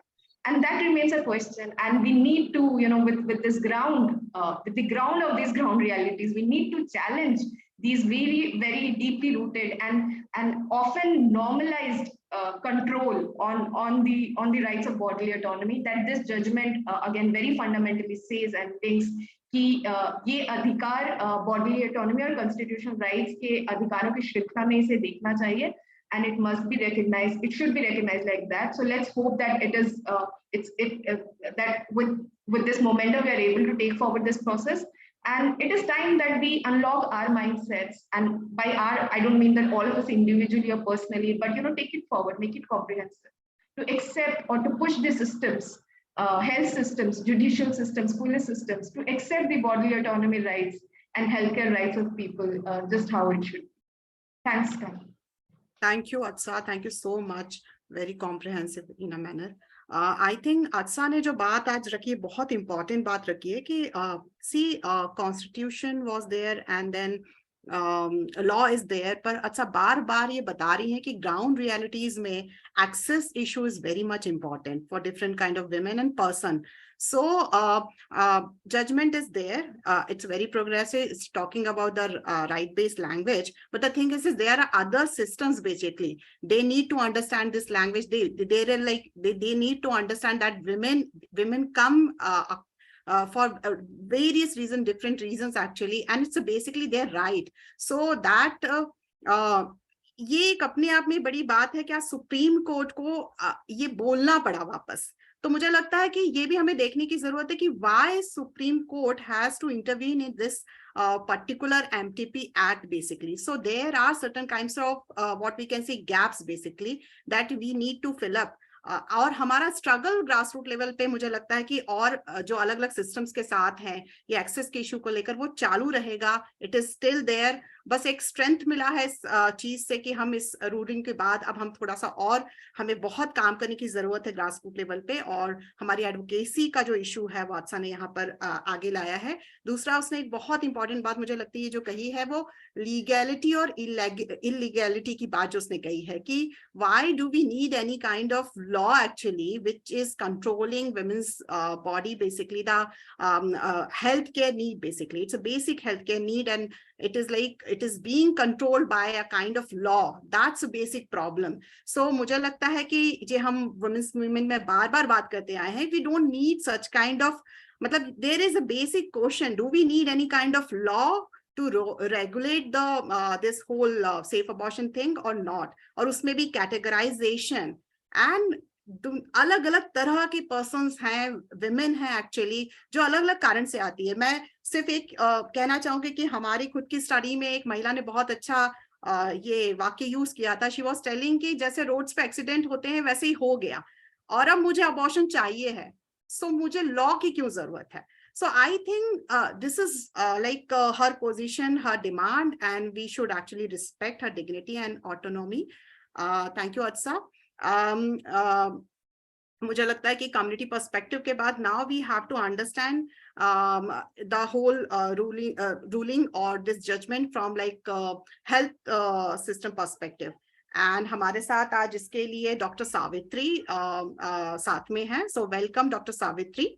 सावित्री के बारे में मैं थोड़ा सा परिचय देना चाहूंगी. Doctor Savitri is a doctor by degree and interested in understanding the health system, health needs of the marginalized and contributing towards the mitigation. So doctor Savitri MFC की भी सदस्य हैं और बहुत ही एनर्जी के साथ महिलाओं के इशू उठाती रही हैं, जेंडर के इशू उठाती रही हैं.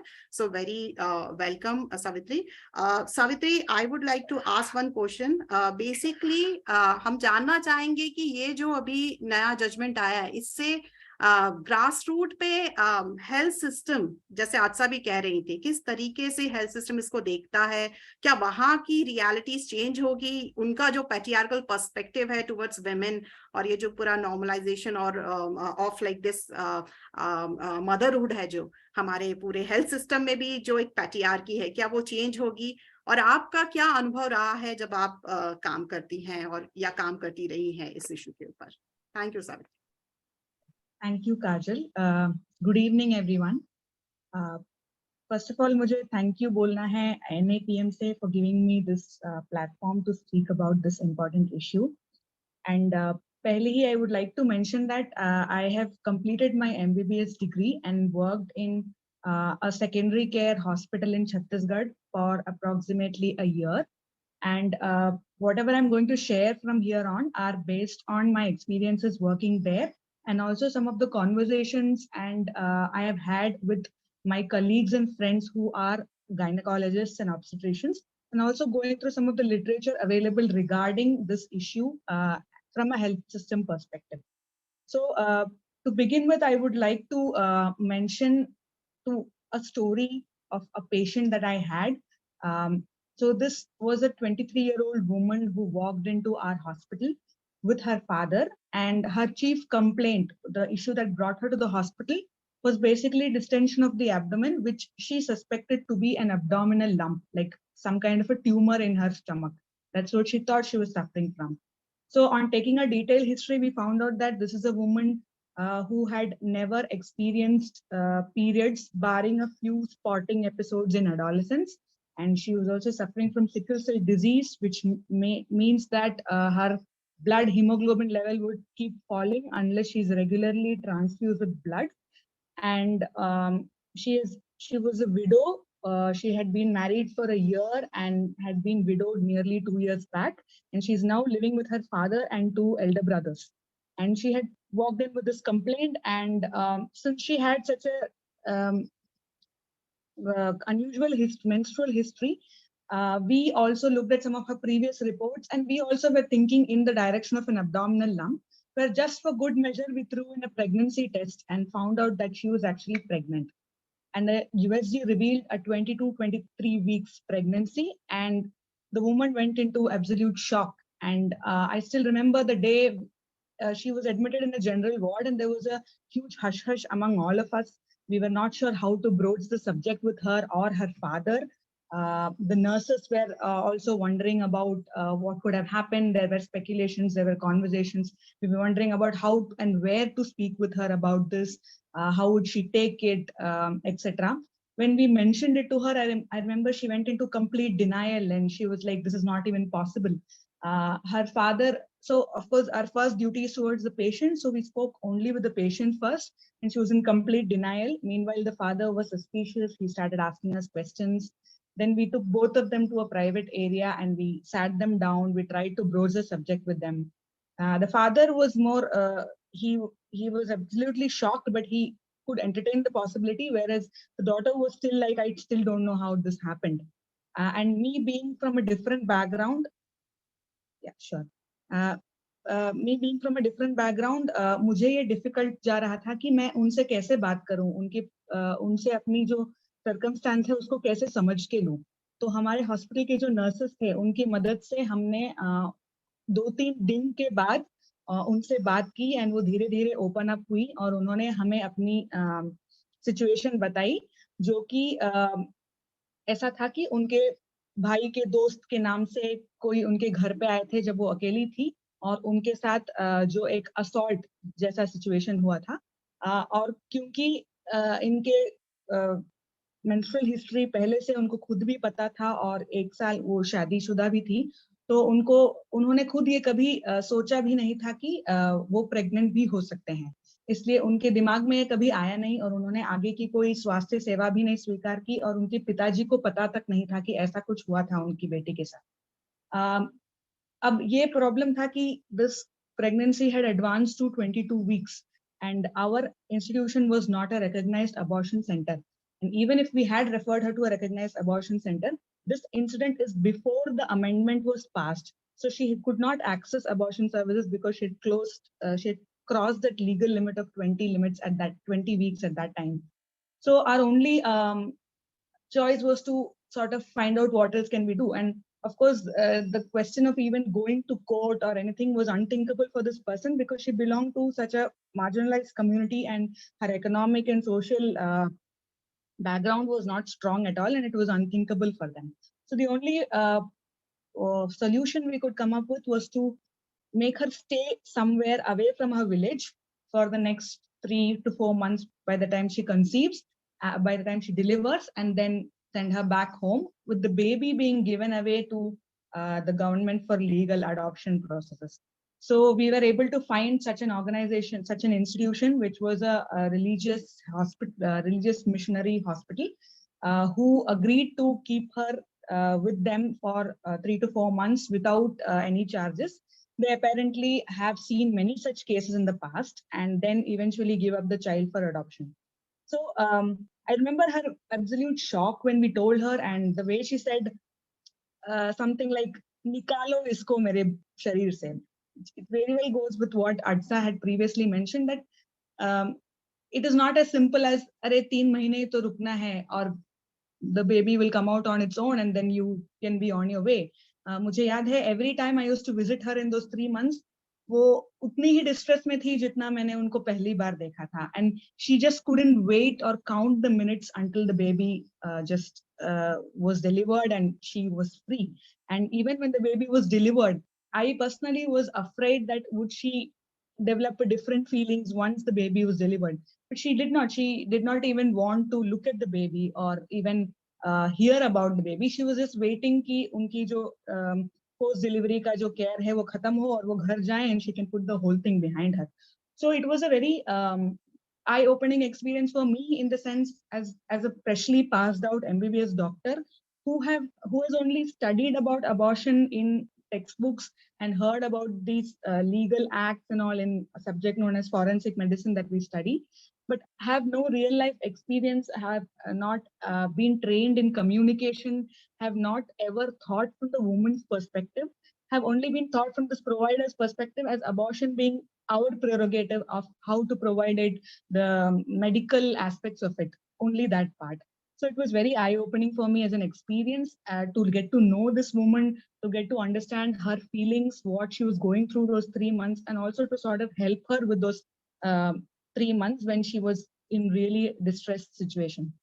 So from this, the reason I told this story is because it's specifically I like to tell this story to my fellow doctors, because it is very rare that I mean, objectivity is sort of an overrated quality in medical practice, where we want to remain as objective as possible because we somehow believe that that is in the best interest of the patient. But sometimes if we be a little more empathetic to look as humans beyond our roles as doctors and patients, a lot more can be achieved, of course. So based on this, I would like to discuss a few points from the health system perspective. So as has been mentioned many times, ये जो कानून है इसके अंदर जो MTP है, इसको right यानी कि जो महिला के अधिकार है उसको ना बोल के प्रेरोगेटिव ऑफ द डॉक्टर बताया गया है. तो जब एक पेशेंट डॉक्टर के पास आती है कि उनको MTP चाहिए, तो एक फॉर्म I भरा जाता है या फॉर्म 1, जिसमें जिसका लैंग्वेज लिटरली ऐसा है कि I -- doctor is of the opinion that it is necessary to terminate the pregnancy of this woman. और उसके बाद उसके जो इंडिकेशंस हैं कि ये किस वजह से नेसेसरी है, ये भी हमको टिक करना पड़ता है कि हमारे जजमेंट में हमने जब हिस्ट्री लिया पेशेंट का, तो हमें क्या लगता है इसमें से कौन से इंडिकेशन में ये प्रेगनेंसी आता है और इसको टर्मिनेट करने की जरूरत हमें क्यों लगता है. तो बहुत बार जो ये देखा गया है कि the most common indication for MTP in India is failure of contraception. It is also one of the easier indication in terms of the legal thing, क्योंकि इसको prove करना is not expected. तो when we take failure of contraception, तो that is a valid reason to give a woman MTP. तो जब ये prerogative doctor बनता है, तो डॉक्टर के पर्सनल वैल्यूज और ओपिनियंस बहुत ज्यादा इंपॉर्टेंट हो जाता है. तो मेरे कुछ कॉन्वर्सेशंस में मैंने ऐसे भी कुछ डॉक्टर्स से बात की जिनको पर्सनली नहीं लगता है कि अबॉर्शन एक एथिकल या मॉरल चीज है. तो वो बोल रहे थे कि वो खुद ही चूज करते हैं ऐसे इंस्टीट्यूशंस में काम करना जहां पे abortion as an institutional policy deny किया जाता है. स्पेसिफिकली कुछ रिलीजियस ऑर्गेनाइजेशंस में जहां पे डिस्करेज किया जाता है, accept in what they call genuine cases, that is women who have gotten pregnant within a marriage or carry a baby who has severe congenital anomalies making it difficult for life. बाकी किसी चीज में वो इस service को provide करना personally चाहते नहीं हैं. I've heard doctors use words like I have stopped doing abortions now, so I'm not doing anything which goes against my conscience. तो इस टाइप की जो पर्सनल बिलीव्स है डॉक्टर्स के, this becomes a huge barrier for women who बाकी सारे जो community level के बैरियर्स हैं वो सब क्रॉस करके जब हेल्थ सिस्टम के पास आते भी हैं, तो ये एक बहुत बड़ा बैरियर बन जाता है कि उनको अब एक्सेस करने के लिए. दूसरा जो चीज जैसे अनुभा मैम ने बोला था कि under as pregnancies because they were a medico legal case, उसकी वजह से इसके there are very many doctors prefer to not get into this. तो especially private sector में ये देखा गया है कि underage pregnancy के cases देखने के बाद even if they recognize abortion centers, they would prefer to refer them to a government service, क्योंकि वो ये medico legal इसमें पढ़ना नहीं चाहते हैं. And because of that, इसका एक black market sort of ये भी है कि there are many private institutions which offer illegal abortions to underage girls. In the condition की हम कोई डॉक्यूमेंट्स भी नहीं रखेंगे और एट द सेम टाइम हम पुलिस को भी नहीं इन्फॉर्म करेंगे. इस टाइप के इलीगल प्रैक्टिसेस की भी बहुत बढ़ोतरी हुई है because of this particular provision. And ये जो इलीगल अबॉर्शन होता है, दे obviously occur at very exorbitant prices. They are basically exploiting the situation of the families to make monetary gain for their own thing. तो इस मामले में मुझे लगता है कि ये जजमेंट बहुत ही सिग्निफिकेंट है कि अगर ये कॉन्फिडेंशियलिटी को मेंटेन करते हुए MTP एक्ट में जो फीमेल को गारंटी किया गया जो लीगल स्टेटस ऑफ अबॉर्शन है वो भी प्रोवाइड कर सकते हैं और ये MLC का जो डर है वो निकल जाता है. तो आई गेस जो एक्सेस टू अबॉर्शन है जो अंडर एज विमेन के लिए वो बहुत ज्यादा इम्प्रूव हो जाएगा, ऐसा मुझे होप है. बट इसके आगे की जो बातें हैं इसमें ये है कि there was this very significant study which was done in Maharashtra 2016 May. What they did was they went and spoke to medical students who have almost completed their degree and talked to them about their perceptions, concepts about abortion. So इसमें पाया गया था कि most of those medical students who are like just passing out, so they're almost doctors, they're afraid to perform abortions because like it was discussed earlier, there is a lot of confusion between the provisions of PCP NDT and MTP Act. So I want to mention that ये दोनों भी act हम लोग पढ़ते हैं as part of the forensic medicine course. They are short answer questions जिसको बोलते हैं जो 4 mark के लिए question आता है. So we study 4 points each and we write about them. बाकी इसके ऊपर एक detailed discussion या इसके practical implications के बारे में बहुत कम discussion होता है. For that matter, most of the subjects in medical education lack the practical approach teaching and बहुत theoretical हो जाता है बहुत बार, which poses many challenges जब doctors actually practice में उतरते हैं. It is particularly important to note that primary health care जो village level पे provide किया जाता है, वहाँ पे often the doctors are alone or they are assisted by a fellow medical officer who is also of the similar educational background. So इस situation में many of these the respondents in the study they felt very underconfident कि भले उनको आता भी होगा या उनको legal matters पता भी होंगे, so they are not confident in giving access to these services. They rather prefer कि उनको refer करें आगे के centers में, बड़े centers में, because they are not confident उस अकेले setting में. The training and the education has not equipped them with that kind of confidence. दूसरा चीज है कि जो medical methods of contraception है, which is supposed to be easier, इसके ऊपर there are 2 issues. One is the availability of the drugs, which based on my very limited survey, in some states is not an issue, especially states with better health indicators, whereas in other states the availability of the pills itself is a big issue. अब मान लो pills available भी हैं, तो इसके ऊपर doctors के मन में ऐसे सवाल रहते हैं कि मान लो हमने पिल्स देके पेशेंट को घर भेज दिया और वो इनकम्प्लीट अबॉर्शन हुआ या she had excessive bleeding, and what if she does not come back for follow up. तो ये जो follow up का question है especially rural area में बहुत important हो जाता है क्योंकि health बहुत बार patients की एक priority नहीं रहती है. तो follow up is always a question in the mind of doctors, not only in case of abortion, in many diseases. तो जब follow up एक problem होता है तो doctors prefer कि वो surgical इसमें जाएं, patient को admit करके करें rather than giving pills and sending home, क्योंकि उनको डर है कि क्या वो follow up में नहीं आएंगे तो क्या कोई complication हो जाएगा और वो उनके ऊपर आएगा. Then the one important thing in that study was Anubha ma'am talked about task shifting. यानी कि ये जो abortion है, what if it was performed by somebody other than the doctor, like a well-trained nurse practitioner, or even there were certain proposals कि जो auxiliary nurse midwife करके जो sub center पे जो health worker होते हैं, अगर उनको train किया जाए, especially at least in medical abortion, तो will that be a better thing, because फिर doctors की availability से लेके हर एक चीज एक problem है. But then there were a lot of people who felt that perhaps it's a good idea, but there were also significant number of respondents who felt that उनके पास sufficient knowledge नहीं है, या this could lead to more complications, etc. And ये तो historically पता है कि medical, especially जो modern medicine के practitioners हैं, they're very resistant to task shifting because of various reasons, and not only in case of abortion, in terms of many other diseases and health practices also, task shifting has always been a very difficult thing to suggest to the medical community and get their approval for. Then I want to address a very important thing, that is about the doctor-patient dynamic. So doctor-patient dynamic in today's era has become a very difficult thing to understand, because on the one hand, this law makes abortion a prerogative of the doctor. So the doctor sort of feels the sense of power. That is why they're able to judge the patient, deny the patient, sometimes counsel the patient and try to convince them that it is a gift of God, so you better go ahead with the pregnancy. All of these things, it gives doctor that power. But at the same time, the doctor is also morbidly afraid of the violence from the patients, the mistrust from the patients, and of course the legal implications.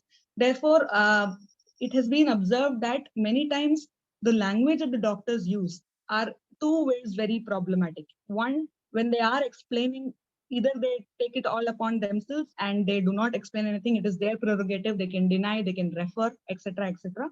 Or when they do explain, it is extremely over cautionate with lacking sensitivity and in a way that is not appropriate for the sensitive matter that abortion may be, and not taking into account the mental trauma or the condition of the woman at that time. So in both ways, this has hampered the doctor-patient relationship to the point that trust has become an issue, and that itself poses a barrier as to why many doctors may not want to do. इसके पीछे एक ये भी है when it comes to the medical education and the curriculum कि जो communication, soft skills, ये जो चीजें हैं which are very essential for a doctor, which is very important for trust building between a doctor and the patient, these things are not taught in the curriculum as part of the training. Even though there may be theoretical chapters or PowerPoint presentations about this, what we witness in the wards and what we actually learn from on watching is very different. The doctor-patient relationship is also skewed by the what we call the demography of the doctors and the patients. That is where the doctors come from, their socioeconomic background versus the patients they treat and their socioeconomic background, and the societal hierarchies which play out also as part of the doctor-patient relationship.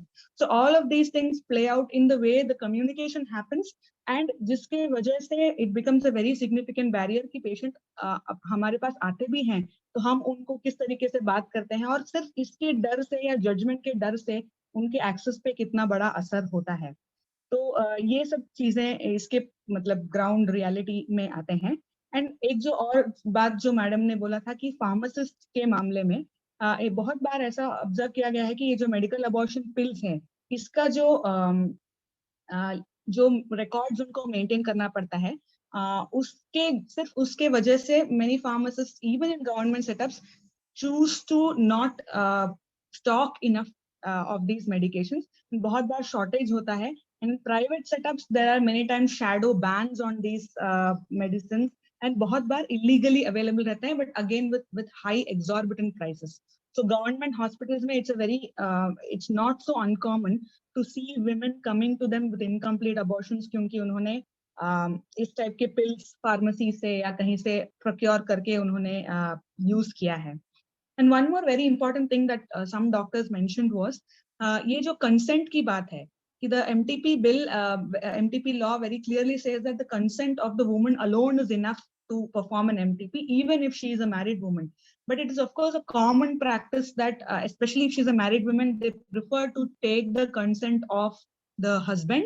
And दूसरा चीज है कि in case of surgical abortion, there is a contradiction in the sense that it is mandatory to take the signature or the consent of a bystander when it comes to performing surgical procedures. So abortion comes under, surgical abortion is a procedure with risks, of course, which may be minimal, but then still risks like any other surgical procedure. So the doctors are often confused as to अब हम procedure तो कर रहे हैं तो हमको साथ वाला जो भी उनके साथ में आए हैं रिलेटिव उनके फैमिली मेंबर का कंसेंट लेना जरूरी है, but at the same time law में ये बोला गया है कि वुमन का कंसेंट लेना अलोन इज इनफ. तो इस डायलेमा में many doctors, even well meaning doctors who believe that abortion is a right of the woman, they end up taking consent or insisting that they take consent from the family members or any other accompanying person जो उनके साथ में आया है.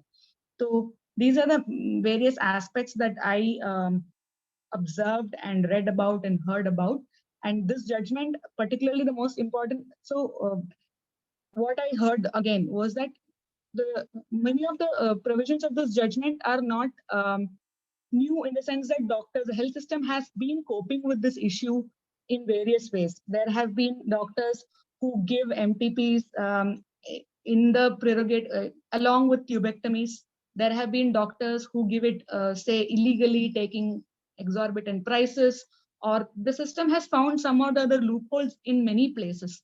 So what I feel is very much needed is the MLC part of it, which I think can make a significant difference, especially for underage women. And of course, the second thing is, like I mentioned, even though the amendment has happened, this study was done in 2016, which found that doctors are still confusing PCP-NDT with MTP and unable to differentiate and are afraid. So there needs to be a huge amount of educational campaigns within the doctor community to understand this law, and not just theoretical, but also discussing practical scenarios in new and efficient ways. Only then these fears can be eliminated and doctors will feel confident in providing these services. Of course, what happens as a part of the patriarchal health system is subject to change within the larger society. But of course, conversations like this and also others which we can have with the doctor community will go a long way. And like Adsa mentioned, the ultimate and the most important push would also be patient rights. That is awareness by the women, like the very important case that Adsa mentioned, where the woman herself was educating the doctor about the legal provisions and demanding for the what is legal in her case. This is also very important because doctors often do not know, contrary to what we would expect. So it will be wonderful if the patients are educated enough and confident enough and feel equal enough to the doctor to demand for these services which they are entitled to. Thank you. Thank you so much, Savithri. Savitri ने अलग अलग health system में जो अलग अलग level पे challenges हैं, from actually training perspective to consent, and then legal, illegal, and then other kind of like the communication basically that is not there in, that is not part of like their medical education, as well as she is talking about the power with the doctors actually. So the MTP bill is the MTP Act is there, the power lies with the doctor, not with the women. That's a basic problem.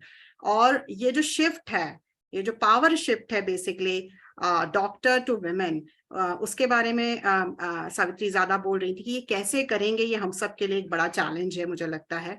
और जो अलग अलग doctors के साथ भी education करने की जरूरत है, उन्हें भी एजुकेट करने की जरूरत है, उनके साथ बात करने की जरूरत है।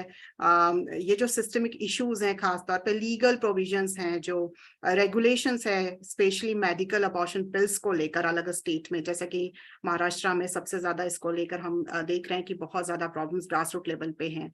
और conflict between PCPNDT and this MTP act जो कि दिमाग में है। और सबसे इम्पॉर्टेंट जो मॉरल बिलीफ सिस्टम है, that is everywhere, because health system is also part of the health professionals are also like coming from that patriarchal system basically. और वो जो जजमेंट करना है, जो मॉरल बिलीव्स हैं उसके बेसिस पे women को रिस्ट्रिक्ट करना है, या जो बेसिक जो बैरियर है उस लेवल पे कि महिला पहुंच तो जाती है हेल्थ सिस्टम तक, लेकिन वहां पर अगर डॉक्टर ये डिसाइड करते हैं तो मुझे लगता है कि ये जो बैरियर्स हैं ये हमारे लिए बहुत बड़ी चैलेंजेस हैं। Thank you so much Savitri. अब ये जो हमारा हमने अलग अलग एस्पेक्ट्स में अलग अलग पर्सपेक्टिव से हमने ये पूरा जो जजमेंट है उसको हमने देखने की कोशिश की है, ग्रास रूट रियलिटीज के कॉन्टेक्स्ट में देखने की कोशिश की है। Now this is like I would like to open this whole platform for the discussion. और हमारे साथ जो सहभागी हैं, जो पार्टिसिपेंट्स हैं, they can ask any question or give certain kind of comments. So please, this is a kind of like an open session for all of us. So please, आपके कुछ सवाल हो, कुछ कमेंट्स हो तो जरूर आप चैट बॉक्स में लिख सकते हैं या यहाँ पर डायरेक्टली पूछ भी सकते हैं।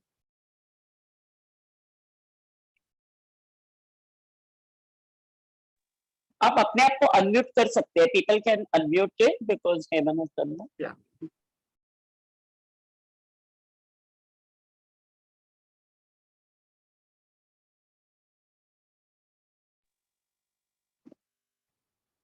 कुछ कमेंट्स हो अभी, आप अगर इस जजमेंट को लेकर कोई अपने मत रखना चाहता है, कुछ उनके अपने विचार हो, और यहाँ जो आज साथ में हमारे साथी हैं वो अलग अलग ग्रास रूट पे काम कर रहे हैं, अलग अलग लेवल पे काम कर रहे हैं, उनके खुद के एक्सपीरियंस भी हो सकते हैं। They can share that experience with us right now और can ask certain questions actually. या अरुंधति ताई, आपका हाथ उठा हुआ है, आर यू समथिंग? मैं ये पूछ रही थी, I wanted to ask you know, to Anubha especially, कि ये marital rate का उन्होंने थोड़ा सा तो खोला है, but they have just mentioned it. So how it is, you know, it will help in, you know, I mean, there is a possibility because they are, I mean, agreed that at least for the terms of abortion, they have said that abortion allowed है marital rape, और उसमें वो marital rape मांग रहे हैं. So I think which is a very big thing. तो उसको कितना पूरे marital rape के criminalize करने के इसमें ये वाले जो उनके observation है judgment के, उसमें कितना फायदा होगा. Second thing is, have they said anywhere, Kajal was mentioning it to me, they have talked about, have they talked also about the persons? I mean, in that sense, is it opening in terms of the for the sexual different sexual identities कि नहीं? ये मैं थोड़ा दोनों विषय जानना चाहती थी. Should I just answer now, Kajal? Yeah, please go ahead. हाँ नहीं तो दोनों ही चीजें on both the aspects Arundhati that you've asked. एक तो see, as far as the marital rape aspect is concerned, so it is a sign of what the Supreme Court is thinking, but what this bench of the Supreme Court is thinking.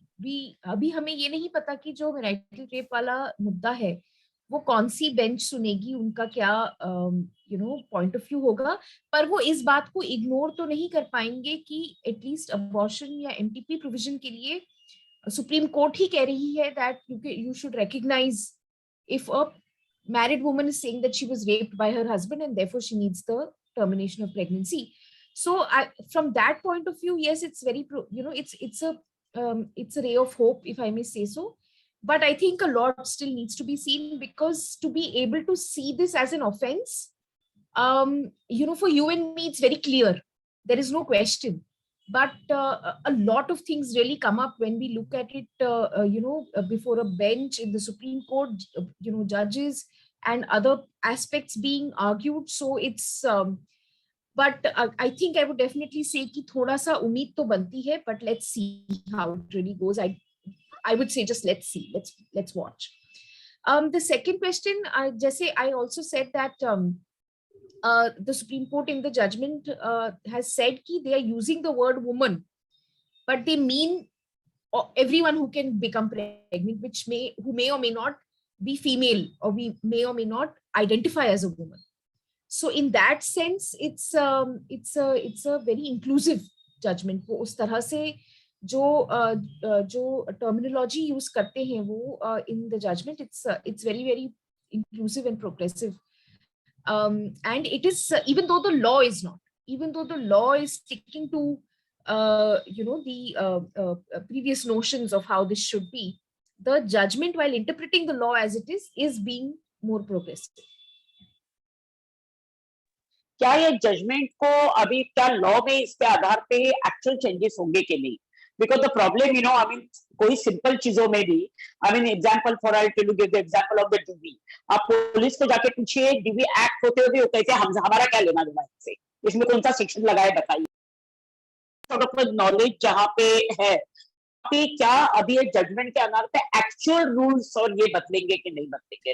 See, तो as far as notification क्या हो रहेगा, whether they will make those changes necessary, क्योंकि supreme court का judgement है, ये 3 bench का है, 3 जजेस पे. So how does it going to affect? And are there anything, hopefully not crossing my fingers, कि कोई जजमेंट को चैलेंज तो करने के लिए नहीं जा रहा है ना, because there are all sort of movements happening, और हम जानते हैं कि पूरे दुनिया भर में ही राइट विंग इतनी गवर्नमेंट्स आ रही है जो बिल्कुल अबॉर्शन के राइट्स के खिलाफ है. तो क्या ये भी कहीं हो तो नहीं रहा है? I'm just wanted.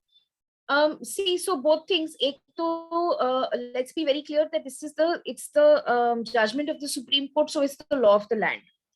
Our judicial system is such that if the Supreme Court is giving a direction, it's the law till something else comes in.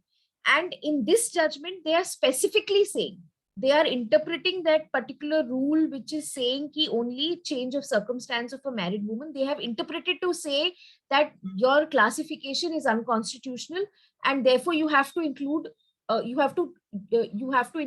women, jinka circumstance change hua hai, to be able to access MTP up to 24 weeks.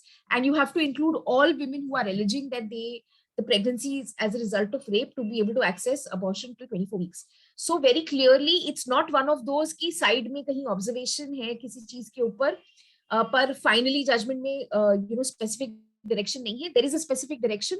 So to my mind, I'm quite clear that this has interpreted the law progressively, and that is the law now.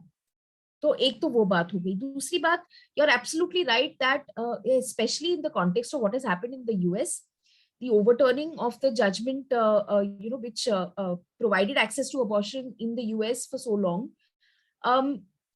उसका थोड़ा बहुत असर यहाँ पे भी we started seeing. For example, I think किसी को भी नहीं ये ध्यान रहा होगा, nobody even knows this or has would mark this, that the MTP Act was enacted on 10th of August in 1971. And now on 10th of August on 2022, there was a march organized by some groups, and they were calling it the March for Life. And they were basically questioning the MTP Act. They were, they were mourning for the fetuses which have been aborted. And it ended with a prayer meeting for the fetuses which were not able to come to life, and really questioning why abortion is there. And matlab, we know that some people even just to find out ki kya hai, kya ho raha hai, spoke to a couple of people there, and a lot of people who were part of that. There were about 200 people who had come from various parts of the country. They were lawyers and all of that, ex-judges who were there, some of them. And one of the things they said, some of the people said, ki, earlier we used to believe that abortion is right, but we understood that we were under the influence of feminists, and that it's not right. Life begins at conception, and that life has to be saved. So there is also all of that. I mean, apart from how how a right-wing government would think, that of course is one, but there's also a move to really question the fact that abortion is legal in this country. And it's inspired by the fact that it has been possible to overturn it in a place like the US, which I mean, we were definitely much better as far as our legal regime of abortion is concerned. Obviously, the access to it, like access to any other health services, was a problem. तो ये reality है. और हमने ये भी देखा है कि सुप्रीम कोर्ट में भी कुछ केसेस फाइल हुए हैं. केरला हाईकोर्ट का एक जजमेंट क्वेश्चन किया गया है. There is an organisation called Cry for Life, जिन्होंने एक पेटिशन अपनी एसएलपी फाइल की है वगैरह वगैरह. So there is all of that reality which is pretty much there and which is it is concerning. ये है. Yeah. Okay. Thank you, Anubha. There is one more hand actually. Veena, would you like to ask your question? Actually, I'm not going to ask a question. Yeah. I'm sorry I came in late. My internet was very bad. Okay. But I do want to remind the group that, remember, India is such a caste-ridden society. Add to that the communal overtones on everything. We are never going to have a uniform, we are not going to address this question uniformly. And doctors are the ones in power. And the moment they see a woman of minority community, they are sure that she should be aborted, remember. And the moment the Dalits and the others want an abortion, they have learned how to seek out their doctors. There are networks that operate and which get them out. See, we have a very unusual kind of networks in the villages, districts, etc. Not because of sex determination, but even for abortions. Earlier, there were 6 million illegal abortions, but today the network has helped many women seek abortions. Now, the doctors don't give a hoot about the Supreme Court law. If the communal thing the virus has hit them, they will go after the minorities. When the minorities don't want an abortion, they will push them to it. We are going to see newer problems emerging. And it's only the upper caste women whose babies will have to be saved for posterity, because that is the only population that has a right to come into this world. I think these intricacies are not yet clear, but in practice, they are already obvious. When a woman from a minority community comes, you should see the abuse that she has to undergo if it's a government hospital. If it is a poor woman with more children, the same thing happens. So we are going to have a very different phenomena. America is something else. Whereas in India, we have many, many, many hierarchies that will play out even in the medical sphere. That's all I wanted to say. Thank you. True. I think there are many aspects, actually, social structure and system where we are struggling. Actually, these are the real challenges, definitely. Okay. Sorry. Gabriel is there. But before that, I think there are two more messages actually. So one is all about like Anubha ने जैसे पहले कहा था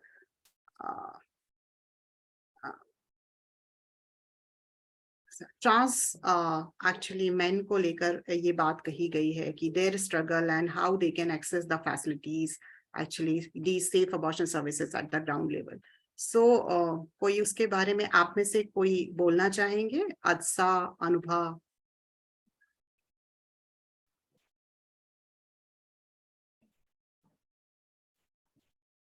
See, I think if I can just add in, Adsa, you can please add after that.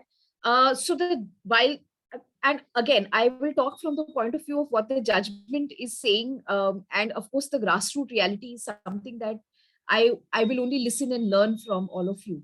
So the judgment, by being inclusive, is setting like setting a stepway to ensure that any person who can get pregnant and may want to seek a termination of pregnancy can do that.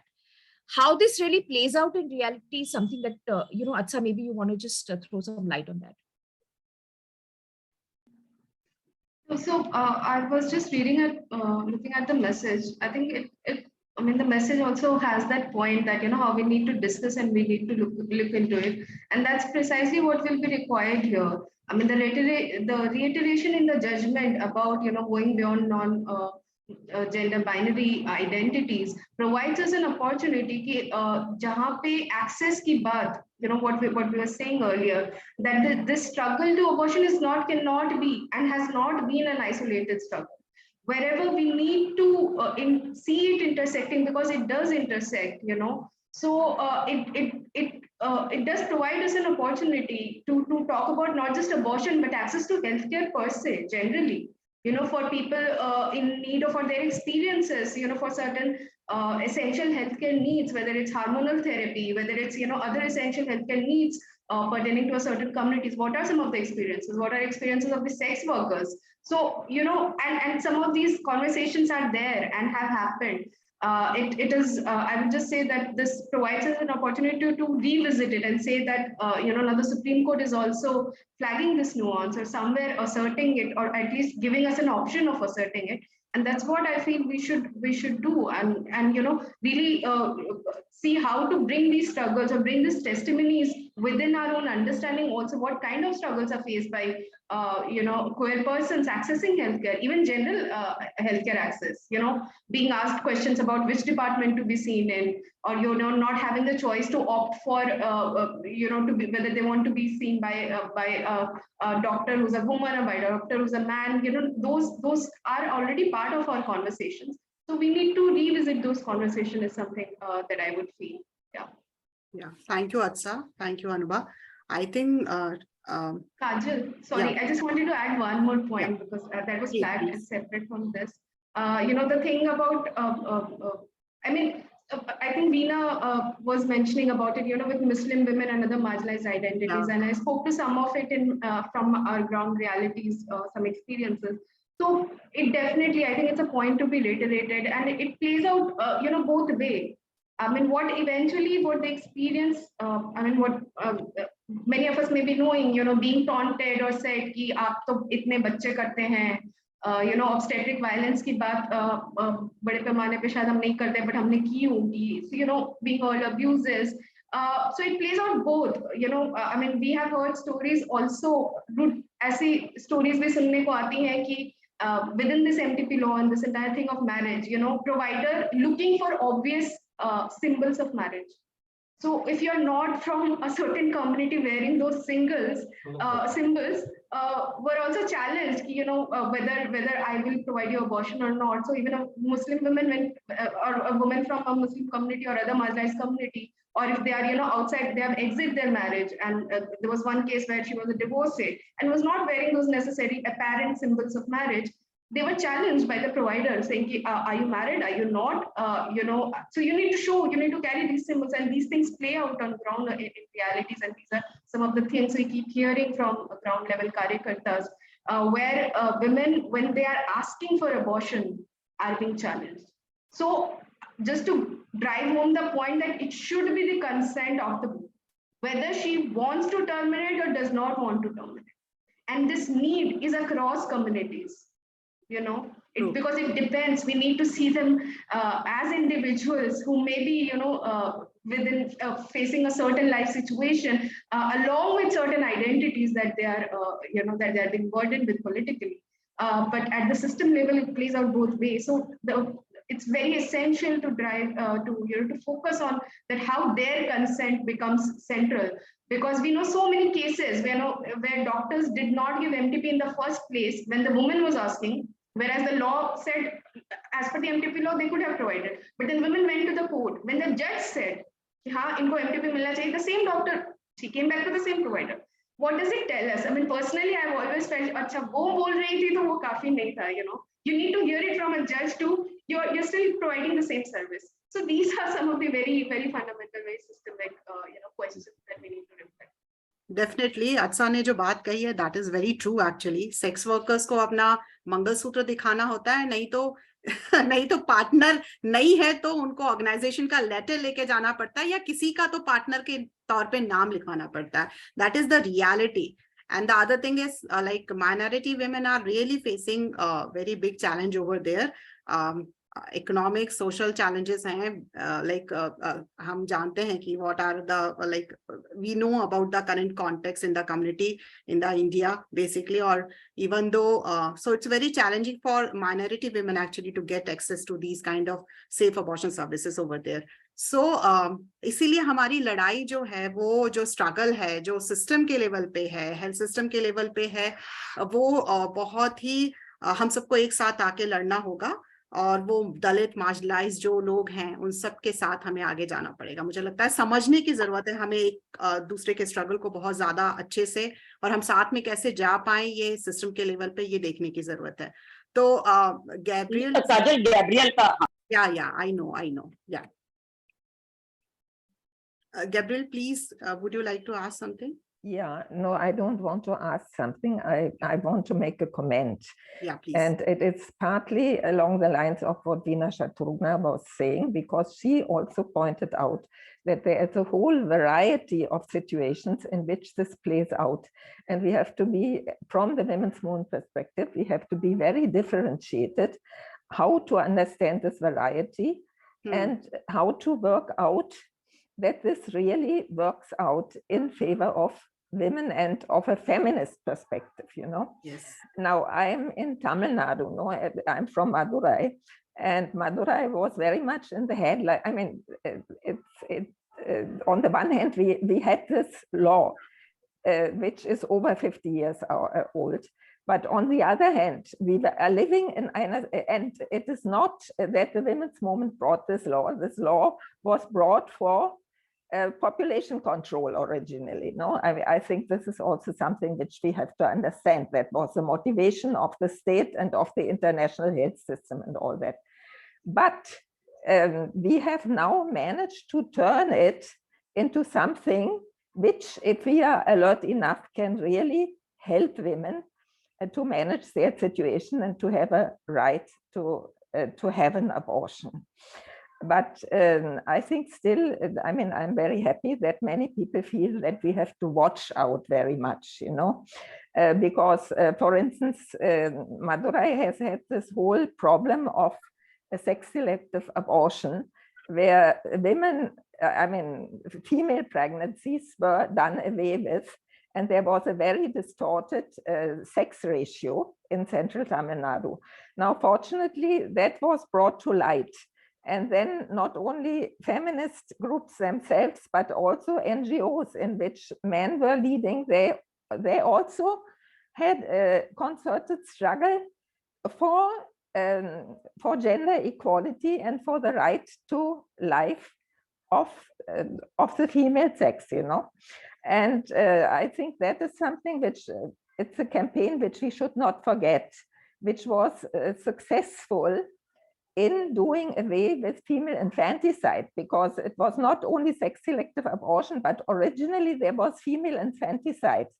And that was still happening, I mean, in those early decades, And then it became sex-selective abortion.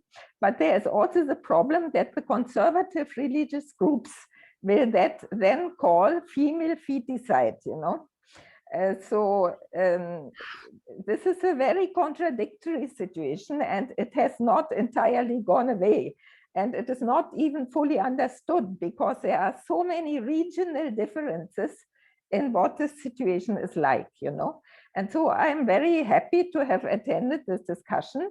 And I think it should not be the last discussion, This is something which has to be, it has to be carried on in the future. And all these, one thing is anti-women policies, then there's this anti-minority policies. Even the differently abled will ask the question, why should a disability be a reason for abortion? Do we not have a right to life? And this is also a legitimate question, So I think it is really a very many-faceted discussion. But on the whole, I'm really very happy and very thankful that at least this much we have achieved right now at the level of the Supreme Court. And the rest we have to carry forward from the feminist movement. Thank you. Thank you, Gabriel. Okay. Anubha, Adsa, Savithri, would you like to say something on it, or?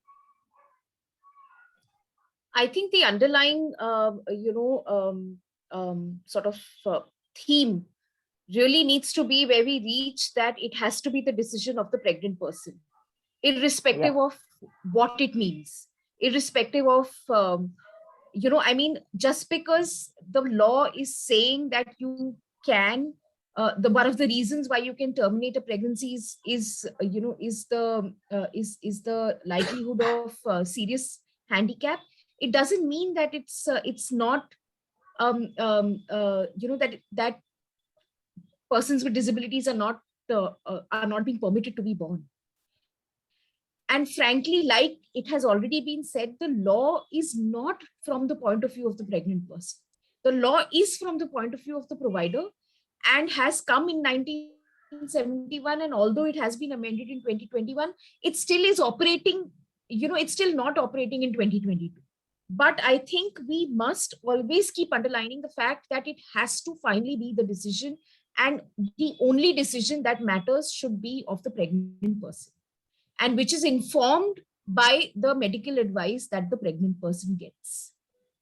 So irrespective of what the other context is, that has to be the non-negotiable from my point of view. Definitely, Anubha.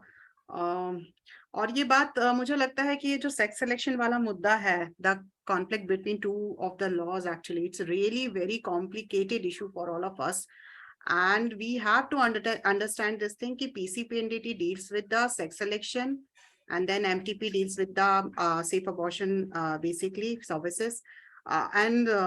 लेकिन ये जो पूरा PCPNDT के कारण जो जिस तरीके से कैंपेनिंग किया गया है, या जिस तरीके से कम्युनिटी में जो उसको लेकर कॉन्फ्लिक्ट तैयार किया गया है, मुझे लगता है कि it's very crucial challenge actually for us still with this judgment, क्योंकि वो जो issue है उसको deal करना बहुत जरूरी है. It is still there, and it is like limiting women's access to the abortion services and making it very hard right now. So I think मैं भी अभी जब एक मराठवाड़ा में जाके एक रीजन में सेक्स सिलेक्शन और ये इतना मिक्स है, मतलब कम्युनिटी में इस तरीके से नोशन है कि उसको समझाना बहुत जरूरी है और दोनों मुद्दों को अलग करना बहुत जरूरी है. मुझे लगता है दोनों अलग अलग रीजन से हैं, हम पैट्रियार्की से डील कर रहे हैं और सोशल सिस्टम स्ट्रक्चर से डील कर रहे हैं, और यहाँ पर एमटीपी भले ही आज जजमेंट आ गया है, लेकिन उस लेवल पे हमारे लिए एक बड़ा बैरियर है. अच्छा, आप बात करना चाहते हैं इस बारे में? मुझे लगता है कुछ. हाँ, मतलब Anubha has already said it. I just wanted to say in total agreement, and कहीं ना कहीं काजल अभी जो आप बात कर रही थी ना PCPNDT और उसके साथ जो conflation है, I think in my mind it also again reiterates the point कि how कोई भी एक मुद्दे पे कैंपेन या जहाँ पे भी हमें जरूरत है, हमें जुड़ना है, उसे हम आइसोलेटेड नहीं देखते हुए how do we see it together, and reiterating Anubha's point, so that the person, the pregnant person or the people or the communities remain at center, and how we could inform these laws and resolve these conflicts.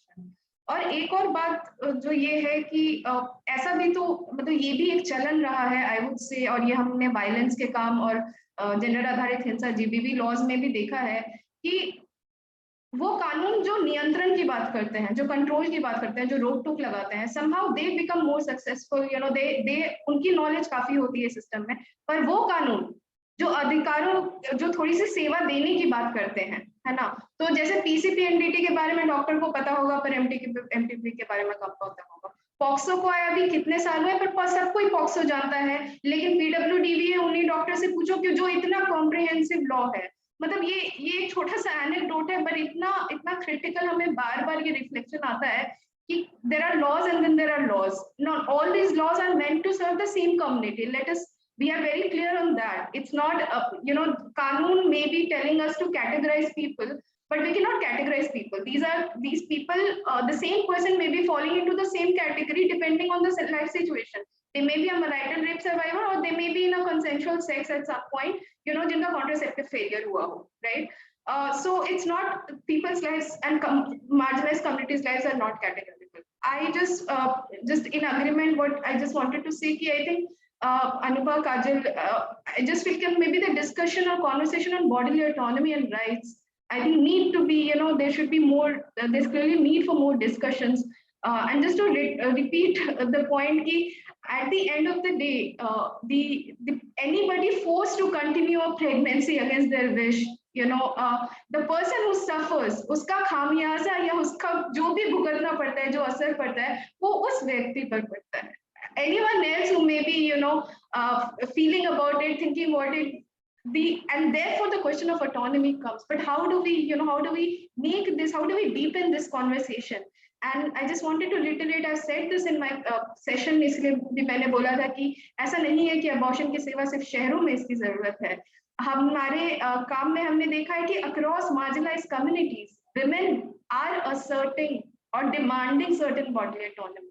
That entire thing of Chhattisgarh में जो था, otherwise we cannot, और या फिर अभी जो population control का जो एक पूरा चल रहा है, यूपी में जो अभी बिल प्रस्तावित हुआ था, some of you may have heard, जिसको काफी minority और इसके minority marginalized identities के इससे भी देखा गया, telling women to control. But so we need to see them together. Of course, this politics that in the name of community, in the name of other things, continues to assert control on women's bodies, and that issue and that conversation we need to look at it together. And just how those Adivasi tribal women in Chhattisgarh did that struggle. They said, you please don't tell us how many children we have to bear. They wanted to make decisions about their healthcare, about looking at their socioeconomic determinants and access to resources, about their own families, and and maybe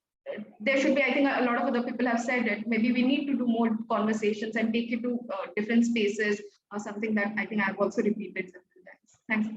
Thank you, Adsa. Is there any other question actually?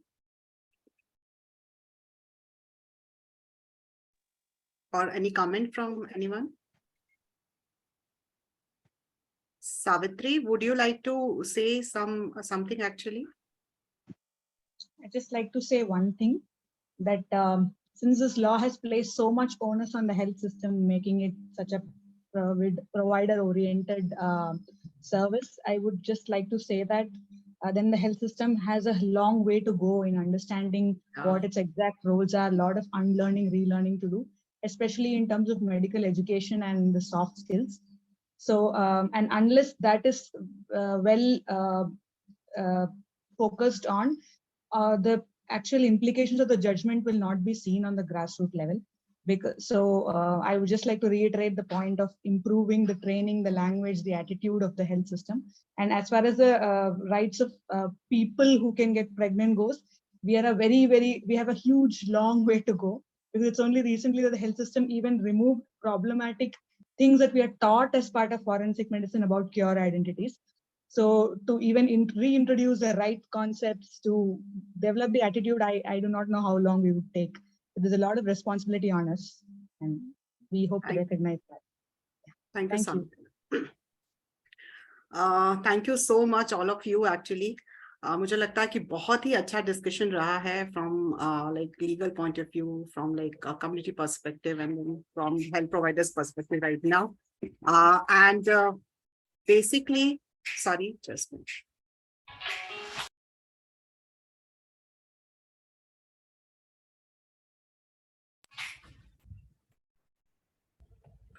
Okay, sorry. So main मुद्दा मुझे लगता है यहाँ पर जो जैसे कि अत्सा ने कहा है कि रिसेंटली उन्होंने कहा है कि महिलाओं की चॉइस जो है, जो राइट की लैंग्वेज है, मुझे लगता है उसको स्ट्रॉन्ग करने की जरूरत है. एंड अभी एक और लॉ आने वाला है जो प्रस्तावित है, जिसके बारे में एज एट मैरिज का है. So this is new challenge for all of us. In a sense अभी 18 से 21 आप मैरिज की एज करने वाले हैं, और उस समय इसका वापस एक हमारे पास ऑलरेडी पीसीपीएनडीटी है, पॉक्सो है, देन एमटीपी, और उसके बाद अभी ये जो एज एट मैरिज जो है, ये पूरा जब सब और नए नए लॉज बनते जा रहे हैं, मेरा ये कहना है. लेकिन ये जो बीच के जो कॉन्फ्लिक्ट्स हैं और ये जो कॉम्प्लिकेशंस हैं, ये आज भी वहीं के वहीं हैं. सो मुझे लगता है कि अलग अलग लेवल पे जो हमारा स्ट्रगल है वो चालू रहेगा. और चैलेंजेस अभी जो आज के डिस्कशन से देखने को आए हैं कि हर लेवल पे चैलेंजेस वही के वही हैं.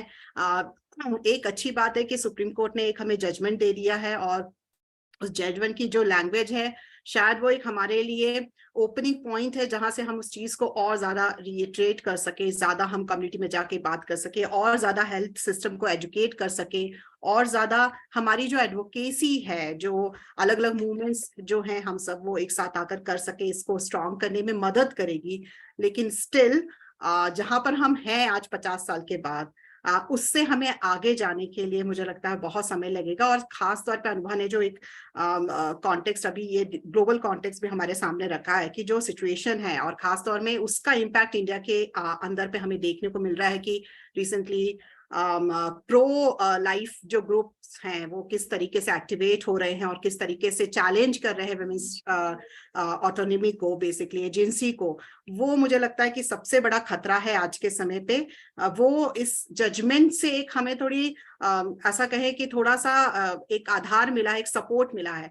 But the real challenges are still there, जैसा कि बोला भी गया है प्रीवियसली कि कास्ट सिस्टम है, क्लास सिस्टम है, and then like marginalised women है, अलग अलग सेक्स वर्कर्स हैं, अलग अलग जेंडर्स हैं, और उन सबको ये एक्सेस मिल सके, इसके लिए सभी लोग स्ट्रगल कर रहे हैं. लेकिन बेसिकली जो पैट्रियार्की है और जो सिस्टम है, उस लेवल पे हमें बहुत काम करने की जरूरत है.